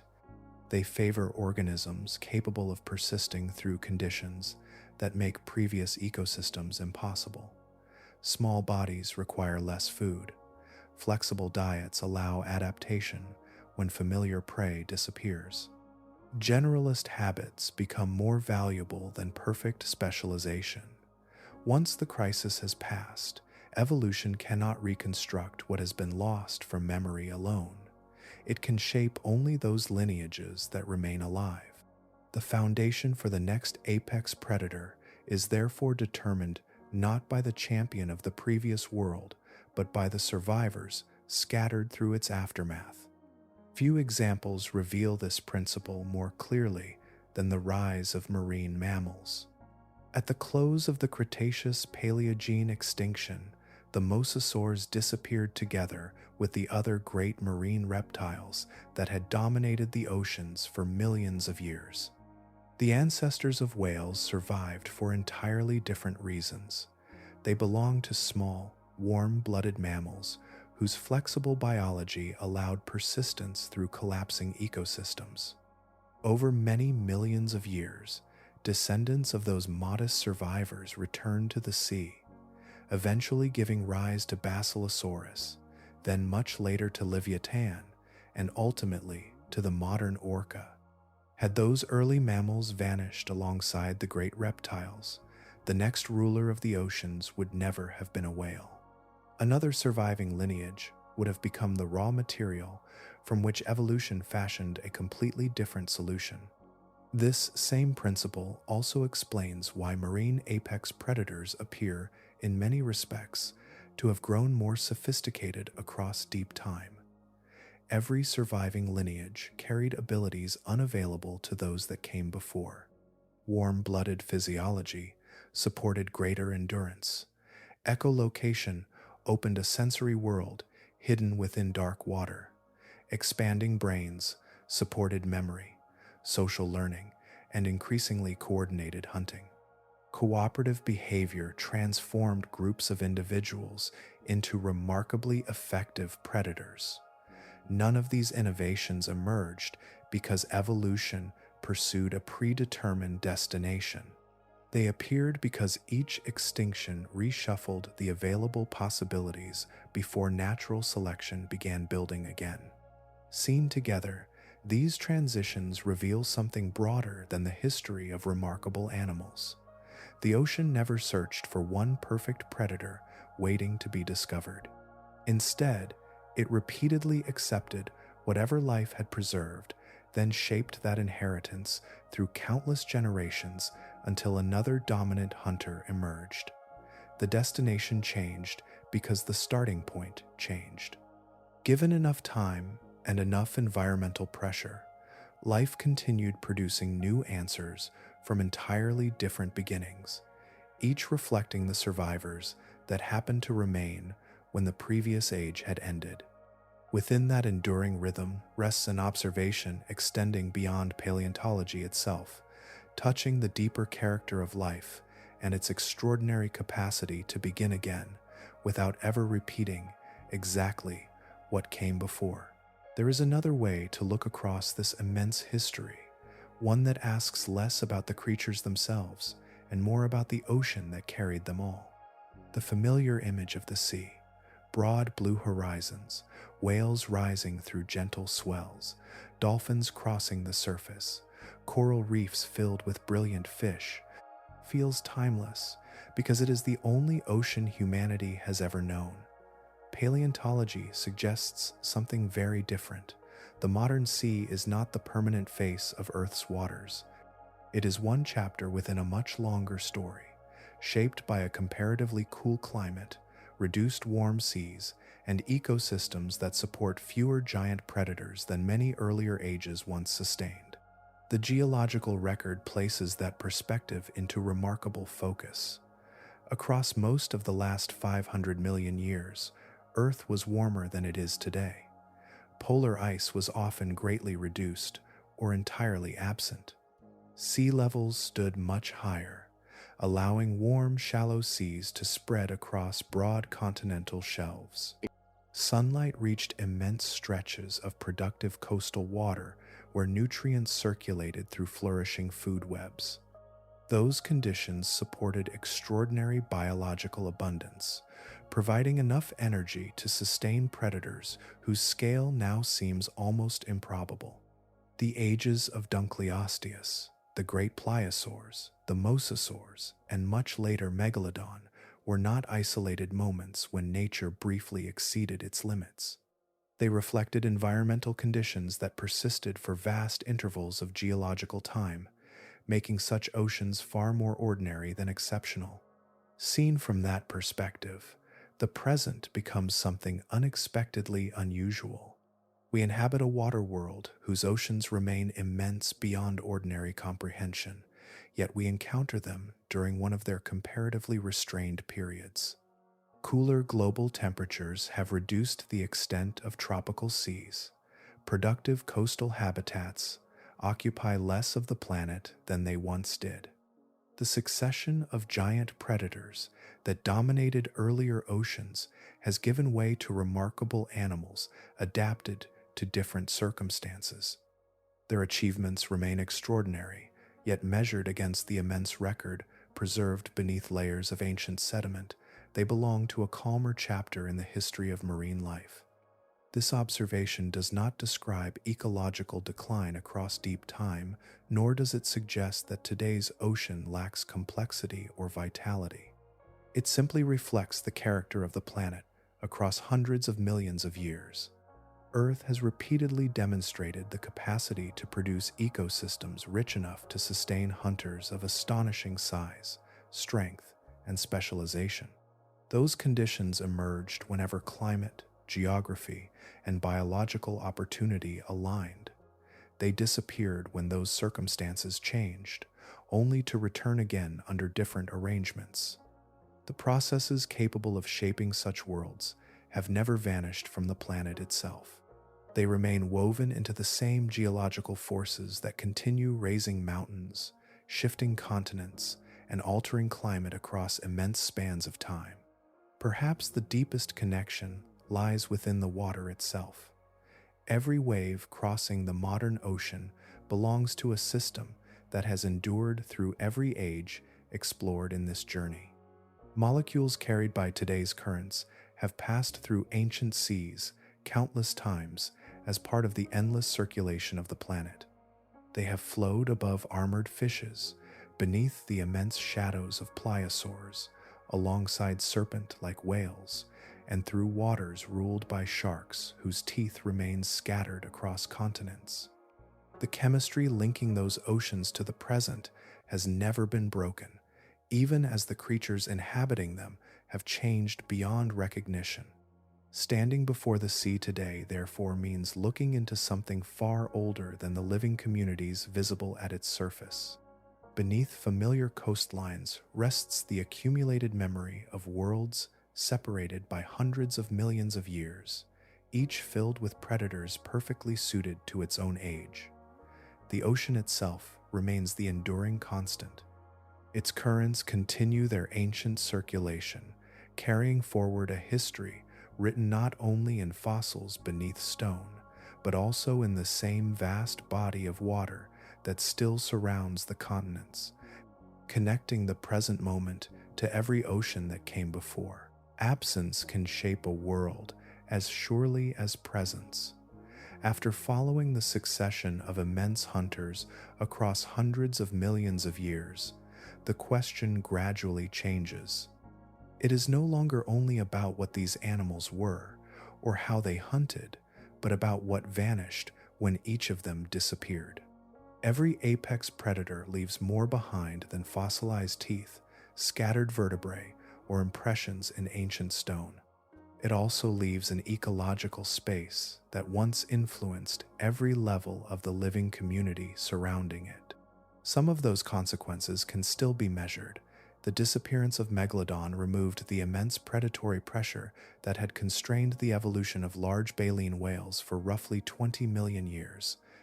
Whale body size increased after that predator vanished, revealing one measurable effect of releasing prey from a long-established source of mortality. Yet body size tells only part of the story. For millions of years, Megalodon also regulated the abundance, distribution, and behavior of medium-sized whales occupying the productive oceans of its time. Entire food webs developed beneath that constant influence. Every predator sitting at the highest trophic level leaves its mark upon the bodies, movements, and life histories of the species beneath it. When the predator disappears, those living signatures often remain long after the force that shaped them has vanished. Ecologists sometimes describe this enduring influence through the idea of ecological ghosts. The term refers to behaviors preserved within prey populations after the predators responsible for shaping those behaviors have disappeared. Animals may continue avoiding certain habitats, altering the timing of feeding, or gathering into defensive groups because those responses once increased the likelihood of survival. The original danger may no longer exist, yet natural selection has preserved habits formed under ancient conditions. Evolution records experiences not only in bones and teeth, but also within instinct, behavior, and inherited patterns carried from one generation into the next. That perspective reaches naturally into the modern ocean. The whales, sharks, seals, and other large marine animals living today descend from lineages whose ancestors shared the sea with predators unlike anything now alive. Their evolutionary history unfolded beneath the presence of Megalodon, Livyatan, Basilosaurus, Mosasaurus, and countless other hunters, extending still farther into deep time. Modern species therefore carry adaptations shaped by environments that no longer exist. Some features reveal themselves in anatomy, preserved through fossils. Others survive as behaviors whose original purpose has become difficult or perhaps impossible to identify with certainty. Every living marine animal represents a continuing story whose earliest chapters have been preserved only in fragments of rock. There are also limits beyond which the fossil record cannot guide us. Bones reveal anatomy. Teeth preserve feeding adaptations. Bite marks record encounters between hunter and prey. Fossilized stomach contents occasionally preserve remarkable moments from vanished ecosystems. Yet no fossil can fully recreate the countless interactions unfolding across an ancient ocean during an ordinary day. The subtle movements of schools responding to distant danger, the routes followed during seasonal migrations, the shifting distribution of prey across immense coastlines, and the layered responses spreading through entire food webs cannot be recovered in complete detail. The ecological atmosphere surrounding those vanished predators has passed beyond reconstruction. Recognizing that limitation does not diminish what survives. Instead, it reveals the extraordinary scale of the history beneath the present ocean. Earth's seas have already endured repeated cycles of innovation, extinction, and renewal while preserving their essential continuity as living systems. The disappearance of prehistoric giants did not end the ocean, nor did it prevent new communities from emerging in their place. What remains uncertain is not whether the ocean continued without them. It plainly did. The deeper challenge lies in understanding a living world while knowing that some of the forces responsible for shaping it have vanished so completely that only scattered fossils, preserved behaviors, and faint evolutionary echoes remain to suggest the fullness of what the oceans once carried. The story gradually narrows until it rests upon something small enough to fit within a human hand. After oceans filled with immense hunters and hundreds of millions of years of changing life, nearly everything we know comes from fragments buried in stone.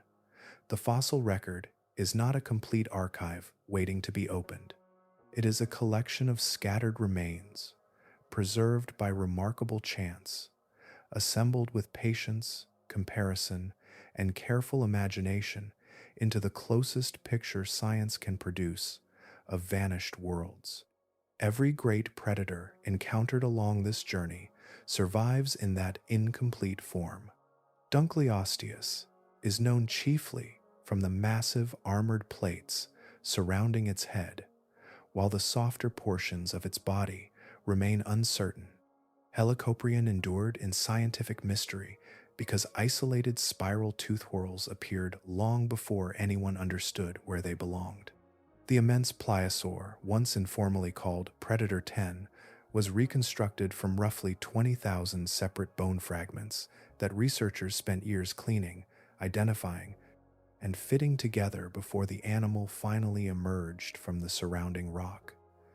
Livyatan entered science through an enormous skull, discovered unexpectedly during a school excursion.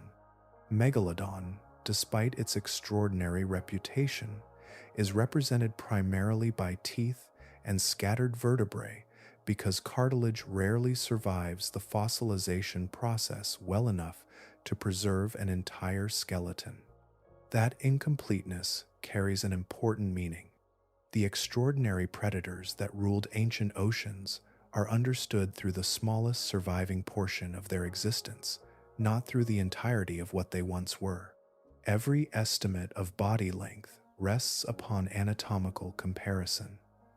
Every reconstruction of posture reflects evidence that remains open to refinement. Hunting behavior emerges from bite marks, preserved stomach contents, biomechanics, and comparisons with living relatives. Each conclusion is supported by careful evidence, yet each also carries the understanding that a better fossil may someday expand, clarify, or even revise the picture. Knowledge in paleontology grows through addition rather than certainty. That process continues even now. During recent decades, paleontologists described Livyatan from remarkable remains preserved within ancient marine sediments. The immense pliosaur from the northern seas received formal scientific recognition after years of preparation and analysis. Fresh examination of fossil vertebrae has refined scientific understanding of Megalodon's overall body shape beyond what teeth alone could reveal. Newly described Mosasaurus species continue enlarging the remarkable diversity of that successful lineage. The history of marine predators remains unfinished because discoveries continue wherever ancient seabeds emerge from the landscape. Every excavation combines patient fieldwork with increasingly sophisticated laboratory methods, including detailed three-dimensional imaging and computed tomography scanning that reveal structures concealed within stone without damaging the fossils themselves. The places preserving these discoveries often appear entirely disconnected from the oceans they once contained. The Pisco Formation of Peru was open sea roughly 10 million years ago, supporting whales, sharks, and giant predators above sediments that later hardened into rock. Wadi al-Hitan in Egypt now stretches beneath desert skies, yet it preserves the remains of an ancient, warm sea inhabited by early whales. The chalk cliffs of Kansas formed beneath the waters of the western interior seaway, where mosasaurs and giant marine reptiles once passed overhead. Across every continent, landscapes that seem dry, mountainous, or ordinary frequently conceal the memory of vanished oceans beneath their surface. That realization leaves the journey resting upon an unexpectedly gentle image. The bones of many ancient marine predators remain hidden where sediment slowly enclosed them millions of years ago. Countless specimens still lie beneath rock on every continent, including places where no excavation has yet begun. Future discoveries may alter familiar reconstructions, reveal entirely unknown species, or illuminate behaviors only hinted at today. Even so, the fragments already recovered have transformed our understanding of Earth's oceans. They reveal a history broader than imagination first suggests, preserved piece by piece beneath the ground, waiting with remarkable patience for the next careful hands willing to uncover another forgotten chapter of the sea. Understanding these ancient predators is surprisingly easy when they are reduced to measurements on a page. A body length, the span of a jaw, the age of a fossil, or the duration of an evolutionary reign can all be understood with the mind. Yet, there remains a difference between knowing a number and sensing the living presence that number once described. The greatest marine hunters of Earth's past were not extraordinary because of statistics alone. They were extraordinary because they occupied the same water that surrounded every other form of life, filling it with a physical reality that no calculation can completely restore. A comparison with familiar objects brings that presence slightly closer. The skull of the immense pliosaur, often called Predator 10, exceeded the length of most modern passenger cars, carrying jaws that could seize prey with astonishing force. The open jaws of a large megalodon stretched to roughly 2 meters, which is about 7 feet, leaving enough space that 2 adults standing shoulder to shoulder would still not occupy their full width. Basilosaurus reached a body length comparable to a city bus, yet traveled through coastal seas that, in some places, were shallow enough for a modern person to stand within. Livyatan carried teeth longer than a human forearm, each one anchored inside jaws capable of closing around another whale. Such comparisons narrow the distance between fossil and imagination, even though they never erase it completely.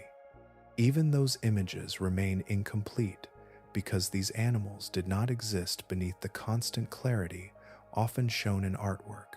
Water absorbs light, scatters detail, and conceals movement. Many of these predators advanced through dim depths, suspended sediment, or fading afternoon light, where outlines dissolved long before bodies became visible. Megalodon likely approached from beneath its prey, rising through darker water until the final instant. Predator 10 could remain nearly motionless within deeper Jurassic seas before releasing a sudden burst of acceleration. Tylosaurus crossed the floor of an inland sea where suspended particles often reduced visibility to only a limited distance. Modern divers entering comparable conditions rely upon artificial illumination because natural light alone quickly disappears beneath the surface. The span of time involved is equally difficult to picture. Imagine compressing the roughly 380 million years explored throughout this journey into a single calendar year. The countless generations of armored fishes, marine reptiles, giant whales, sharks, and countless other ocean inhabitants would unfold across nearly every month. By comparison, the entirety of recorded human history would occupy only the final 14 seconds before midnight on the last evening of that imagined year. These predators were not brief interruptions between familiar worlds. They defined the dominant habitat of the planet for an overwhelming portion of the history of complex life.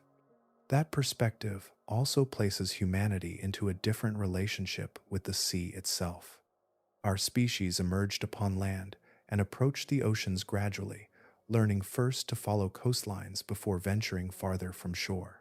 Even today, only about 5% of the global ocean has been explored with substantial scientific detail. That remaining 95% is not necessarily hiding living giants beyond scientific knowledge, yet it still contains geological archives, fossil deposits, undiscovered species, and ecological histories that remain beyond our present understanding. Every expedition adds another page to a story whose greater volume still lies unopened beneath the water and beneath the seafloors of every continent. Perhaps that is the deepest measure of scale offered by this journey. It is not contained within a tooth, a skull, a body length, or an ancient predator alone. It exists in the realization that Earth has spent hundreds of millions of years shaping oceans far older and richer than any single moment we can witness today. The fragments we have recovered reveal enough to transform our picture of the sea, while also reminding us that the greater portion of its history still waits beyond the edge of what we presently know. Across every chapter of this long history, one observation returns with remarkable consistency. Whenever the ocean remained productive for long enough, whenever sunlight, nutrients, and abundant prey supported flourishing ecosystems across broad seas, life repeatedly gave rise to predators of astonishing capability. They emerged from armored fishes, from reptiles, from sharks, from mammals, each lineage beginning from entirely different ancestors. Mass extinctions interrupted the pattern again and again, yet after every collapse, the process resumed. Given enough time, enough environmental pressure, and an ocean rich enough to sustain it, life consistently arrived at the summit of predation through new and unexpected designs. The pattern appears so often that it no longer resembles coincidence. It resembles one of the recurring behaviors of life itself. That observation does not imply intention. Evolution does not imagine a destination before beginning its journey, nor does it strive toward a perfect hunter waiting somewhere in the future. There is no hidden blueprint calling for larger jaws or stronger bites. Natural selection simply preserves whatever traits improve survival and reproduction under existing conditions. In oceans where food is plentiful and competition is relentless, those conditions frequently reward greater size, more effective senses, stronger bodies, sharper teeth, and increasingly efficient methods of capturing prey. The result is not an inevitable monster, but a succession of organisms molded by countless generations of selection into forms capable of occupying the highest position within their ecosystems. Yet even the greatest rulers described throughout this journey shared a vulnerability that accompanied them from the beginning of life. Every apex predator first entered the world as an egg, a newborn, or a juvenile. Each depended upon favorable circumstances long before reaching its immense adult form. Many would never survive those early years. Dominance belonged only to those individuals fortunate enough to endure every stage that came before it. Even after adulthood, every lineage remained subject to forces far larger than any individual predator could overcome. Continents shifted, oceans opened and closed, climates cooled or warmed, currents changed direction, and prey populations transformed alongside them. The sea that elevated a lineage also possessed the power to erase the conditions that had once favored it. Within that rhythm lies the central paradox of the ocean's predator history. Again and again, the marine world assembled creatures so thoroughly adapted to their environments that they appeared almost beyond challenge. Their bodies matched the conditions of their time with extraordinary precision. Yet, those conditions never remained fixed. Temperatures declined, coastlines retreated, food webs reorganized, and habitats contracted. A predator did not disappear because it suddenly became poorly designed. It disappeared because the world surrounding that design became something different. Excellence proved temporary, not because it failed, but because change eventually altered the meaning of excellence itself. Seen across hundreds of millions of years, this succession carries a broader lesson about permanence. The present ocean, with its familiar sharks, whales, seals, and dolphins, is not the final expression of marine life. It is simply the latest arrangement produced by an evolutionary process that has already reinvented itself many times. Earlier oceans would have appeared equally complete to the creatures living within them, just as the modern sea appears complete to us today. None represented an endpoint. Each was a passing configuration shaped by the climate, geography, chemistry, and biological opportunities of its era. That perspective softens the apparent certainty of the present. The living ocean is neither finished nor static.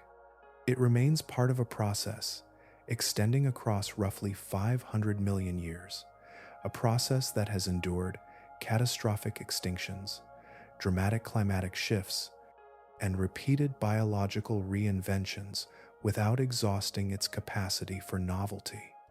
Every predator encountered throughout this journey stood for a moment at the summit of that unfolding story. Each eventually yielded its place to another form born from different ancestors and different possibilities. The continuity was never found in any single animal. It existed within life itself, endlessly adapting to a changing world whose greatest constant has always been change. After following this succession across hundreds of millions of years, the ocean begins to appear very different from the familiar image carried by the modern imagination. It is often pictured as a peaceful blue expanse interrupted only occasionally by dangerous creatures. The fossil record presents another perspective. Across deep time, the sea has repeatedly functioned as a system in which predation occupied the highest levels of biological organization. Generation after generation, natural selection, refined speed, strength, senses, cooperation, endurance, and weaponry until particular lineages reach the summit of their age. The comparative calm of the present ocean is not the permanent character of the sea. It is the expression of a particular climate, a particular arrangement of ecosystems, and a particular moment within a much longer history. The distribution of that history gives the contrast its full weight. During roughly 350 of the last 380 million years, Earth generally maintained warmer oceans than those of the present day. Sea levels frequently stood higher, broad continental shelves remained submerged beneath warm water, and marine food webs supported extraordinary abundance. Those conditions repeatedly allowed prey populations to expand across immense regions, creating opportunities for predators of exceptional scale. By comparison, the cooler world inherited during the most recent fraction of geological history represents less than 1/10 of the interval explored throughout this journey. The modern ocean is therefore not the standard against which all earlier seas should be measured. It is one comparatively brief chapter within a far longer narrative. The geological record also reveals another consistent relationship. Warmer oceans have often coincided with richer marine ecosystems capable of sustaining larger predators at the highest trophic levels. This observation does not establish a simple rule, nor does it predict the future. Countless biological and environmental factors interact across immense spans of time. Nevertheless, the broad pattern appears repeatedly throughout Earth's history. The present direction of long-term ocean warming moves toward conditions that, in earlier eras, accompanied greater biological productivity and supported predators such as Livyatan and Megalodon. What future marine ecosystems may eventually become under changing climates remains genuinely unknown, and the timescales involved extend far beyond the horizon of any human civilization or historical record. Seen together once more, the succession acquires an unexpected unity. Dunkleosteus, Helicoprion, the great pliosaurs, the immense hunter commonly called Predator 10, Mosasaurus, Tylosaurus, Basilosaurus, Livyatan, and Megalodon were not isolated curiosities, scattered randomly across time. Each represented a natural response to the ecological opportunities of its world. None required impossible circumstances. Each emerged because the surrounding environment repeatedly rewarded the evolution of increasingly capable apex predators. Although no single era contained all of these animals together, the ocean proved capable of producing each of them when the appropriate combination of climate, prey, geography, and evolutionary history aligned. Judged against that immense record, the present collection of marine predators appears comparatively restrained rather than exceptionally formidable. This perspective is not a warning. It is an adjustment of scale. The ocean existed before forests spread across the continents and before vertebrates established themselves upon land. It endured every mass extinction that reshaped the planet, absorbed continents as they drifted across its floor, and witnessed biological revolutions separated by spans of time that defy ordinary imagination. Whenever one dominant lineage disappeared, another eventually rose from the survivors left behind. The process repeated with remarkable consistency, not because the sea pursued a destination, but because life continued responding to changing conditions. The deepest character of the ocean, therefore, lies not in any particular predator, no matter how immense or formidable. It lies in its extraordinary capacity for renewal. Across the ages, the sea has rebuilt its highest hunters from entirely different beginnings, again and again, each suited to the world that produced it. Long after the present generation of apex predators has yielded its place to descendants yet unknown, that enduring process will almost certainly continue, carried forward by the same waters that have preserved the memory of every ocean that came before. Some endings do not arrive with certainty. They arrive with an awareness of everything that still remains beyond reach. The fossil record, remarkable though it is, has never promised a complete account of the ocean's past. It offers scattered pages from an immense history, preserved only when an extraordinary sequence of circumstances allowed an animal to die in the right place, become buried beneath suitable sediments, survive millions of years of geological change, and finally emerge where human curiosity could discover it. Every specimen recovered from stone is therefore both a revelation and a reminder of everything that has vanished without leaving a readable trace. Much of that missing history belongs to the deep ocean itself. Even today, the seafloor has not been mapped in complete detail, and vast regions remain only broadly understood. Across geological time, the deepest parts of the ocean have been especially difficult archives. Immense sediment pressure, tectonic recycling of oceanic crust, and chemical conditions unfavorable to long-term preservation have erased countless organisms before they could ever become fossils. Entire ecosystems may have risen and disappeared in those depths without leaving evidence that could survive into the present. An unknown number of apex predators almost certainly existed there, lived their complete evolutionary histories, and vanished forever beyond the possibility of reconstruction. That realization changes the scale of everything described throughout this journey. Dunkleosteus, Helicoprion, the pliosaurs, Mosasaurus, Basilosaurus, Livyatan, Megalodon, and the other great hunters are not the complete history of marine predation. They represent the minimum that the rocks have managed to preserve. These are the species fortunate enough to leave remains within formations that escaped destruction and later became accessible to scientific study.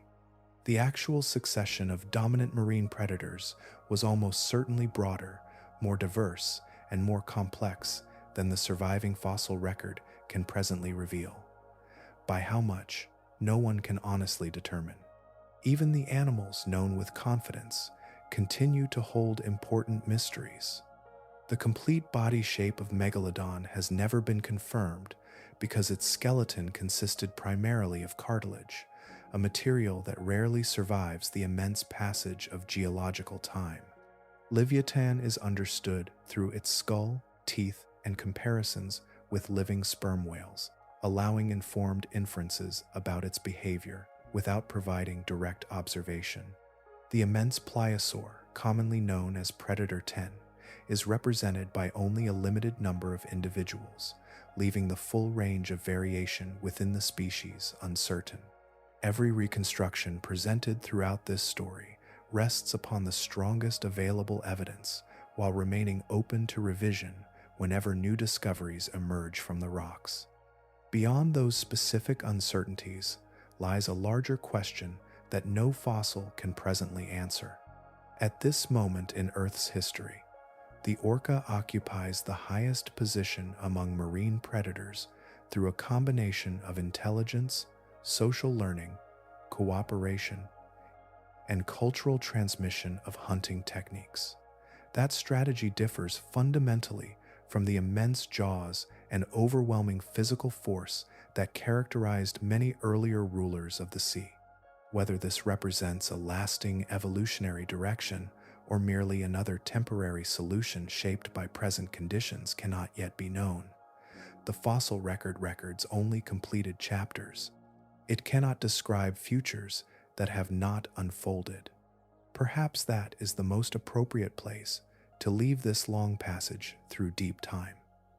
The history explored here is not a finished book, but the portion already written and preserved.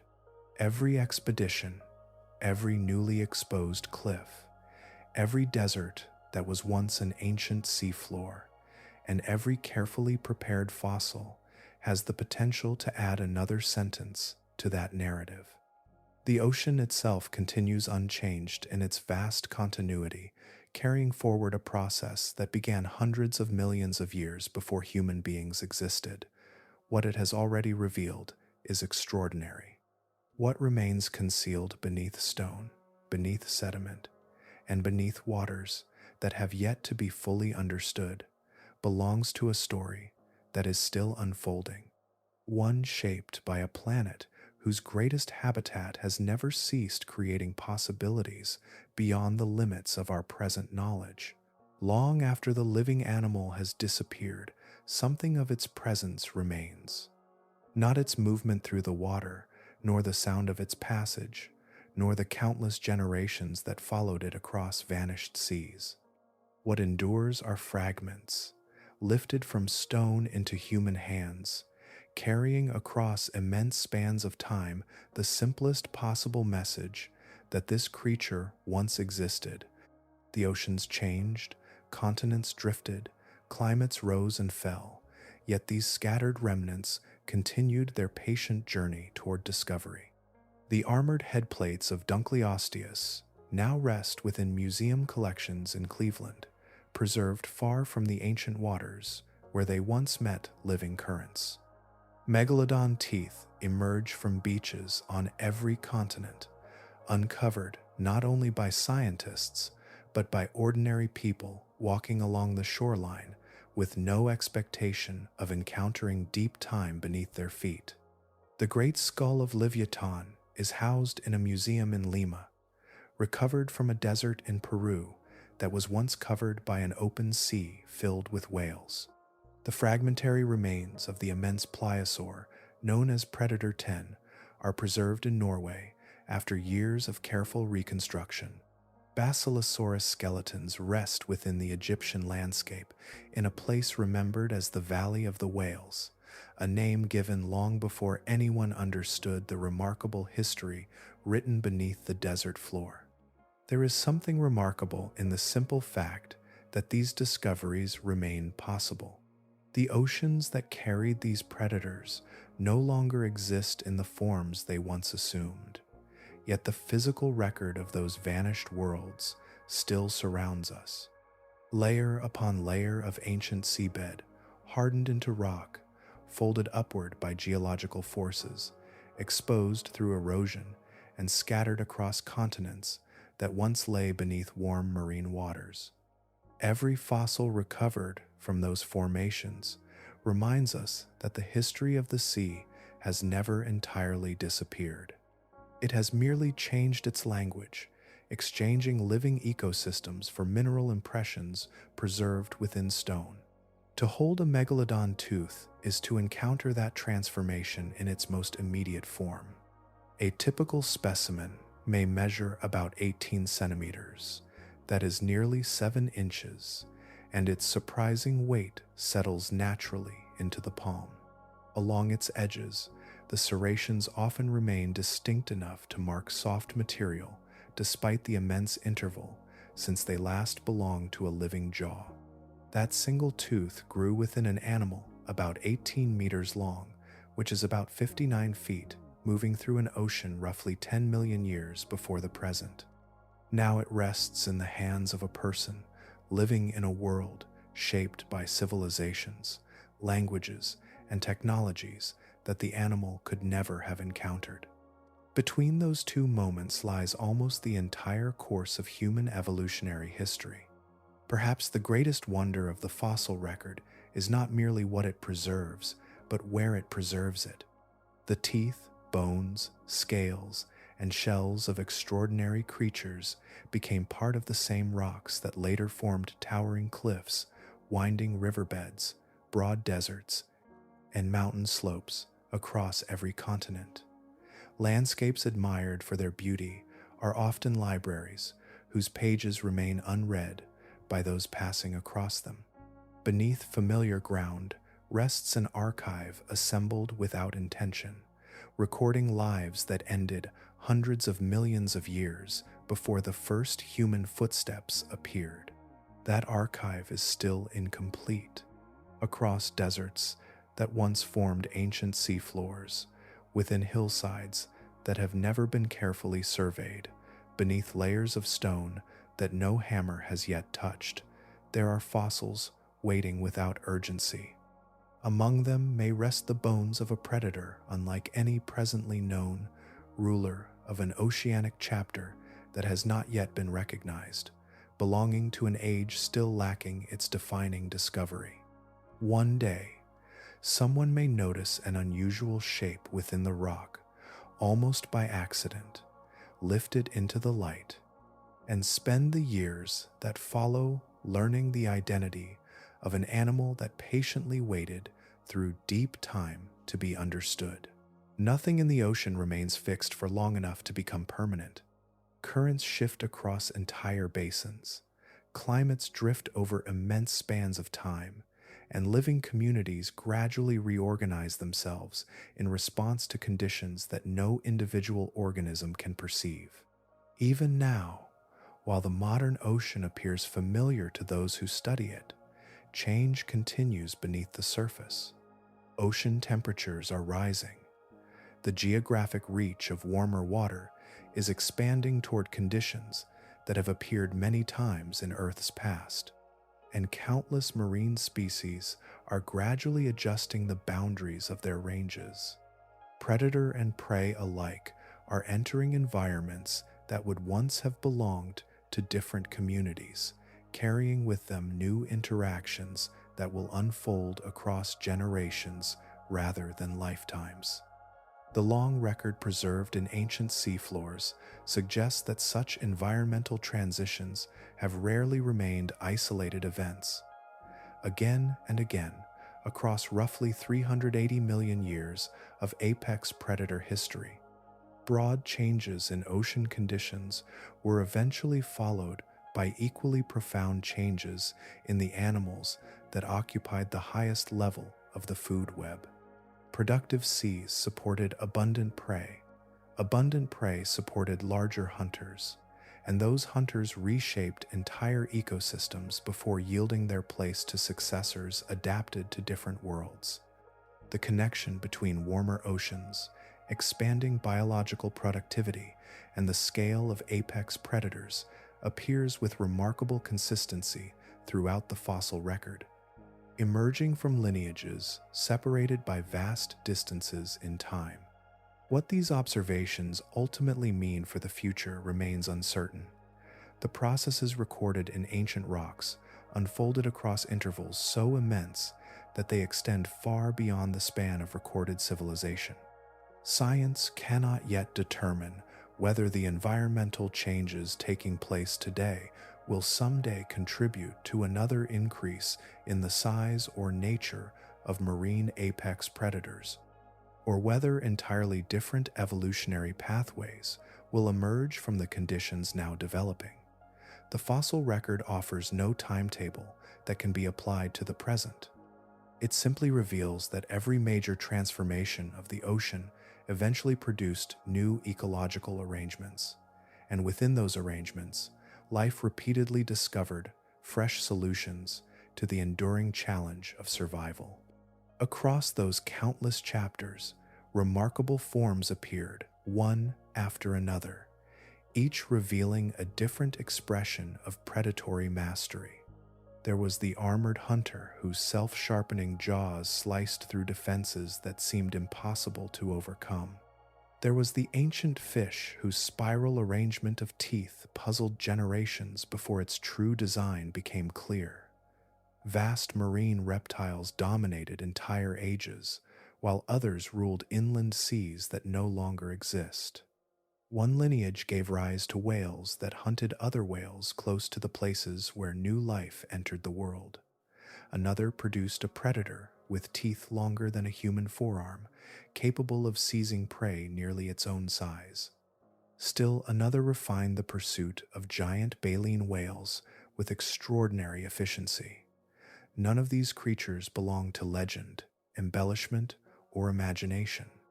Their existence is supported by fossils, geological evidence, and the accumulated work of generations of researchers who patiently assembled fragments into coherent histories. Those histories continue to grow with every newly uncovered specimen, every improved analytical technique, and every landscape that reveals another layer of ancient seabed. The ocean has never ceased changing, and the scientific understanding of its past has never ceased changing alongside it. Each discovery expands the story without bringing it to a final ending, because every answer uncovers another stretch of time that remains only partially understood.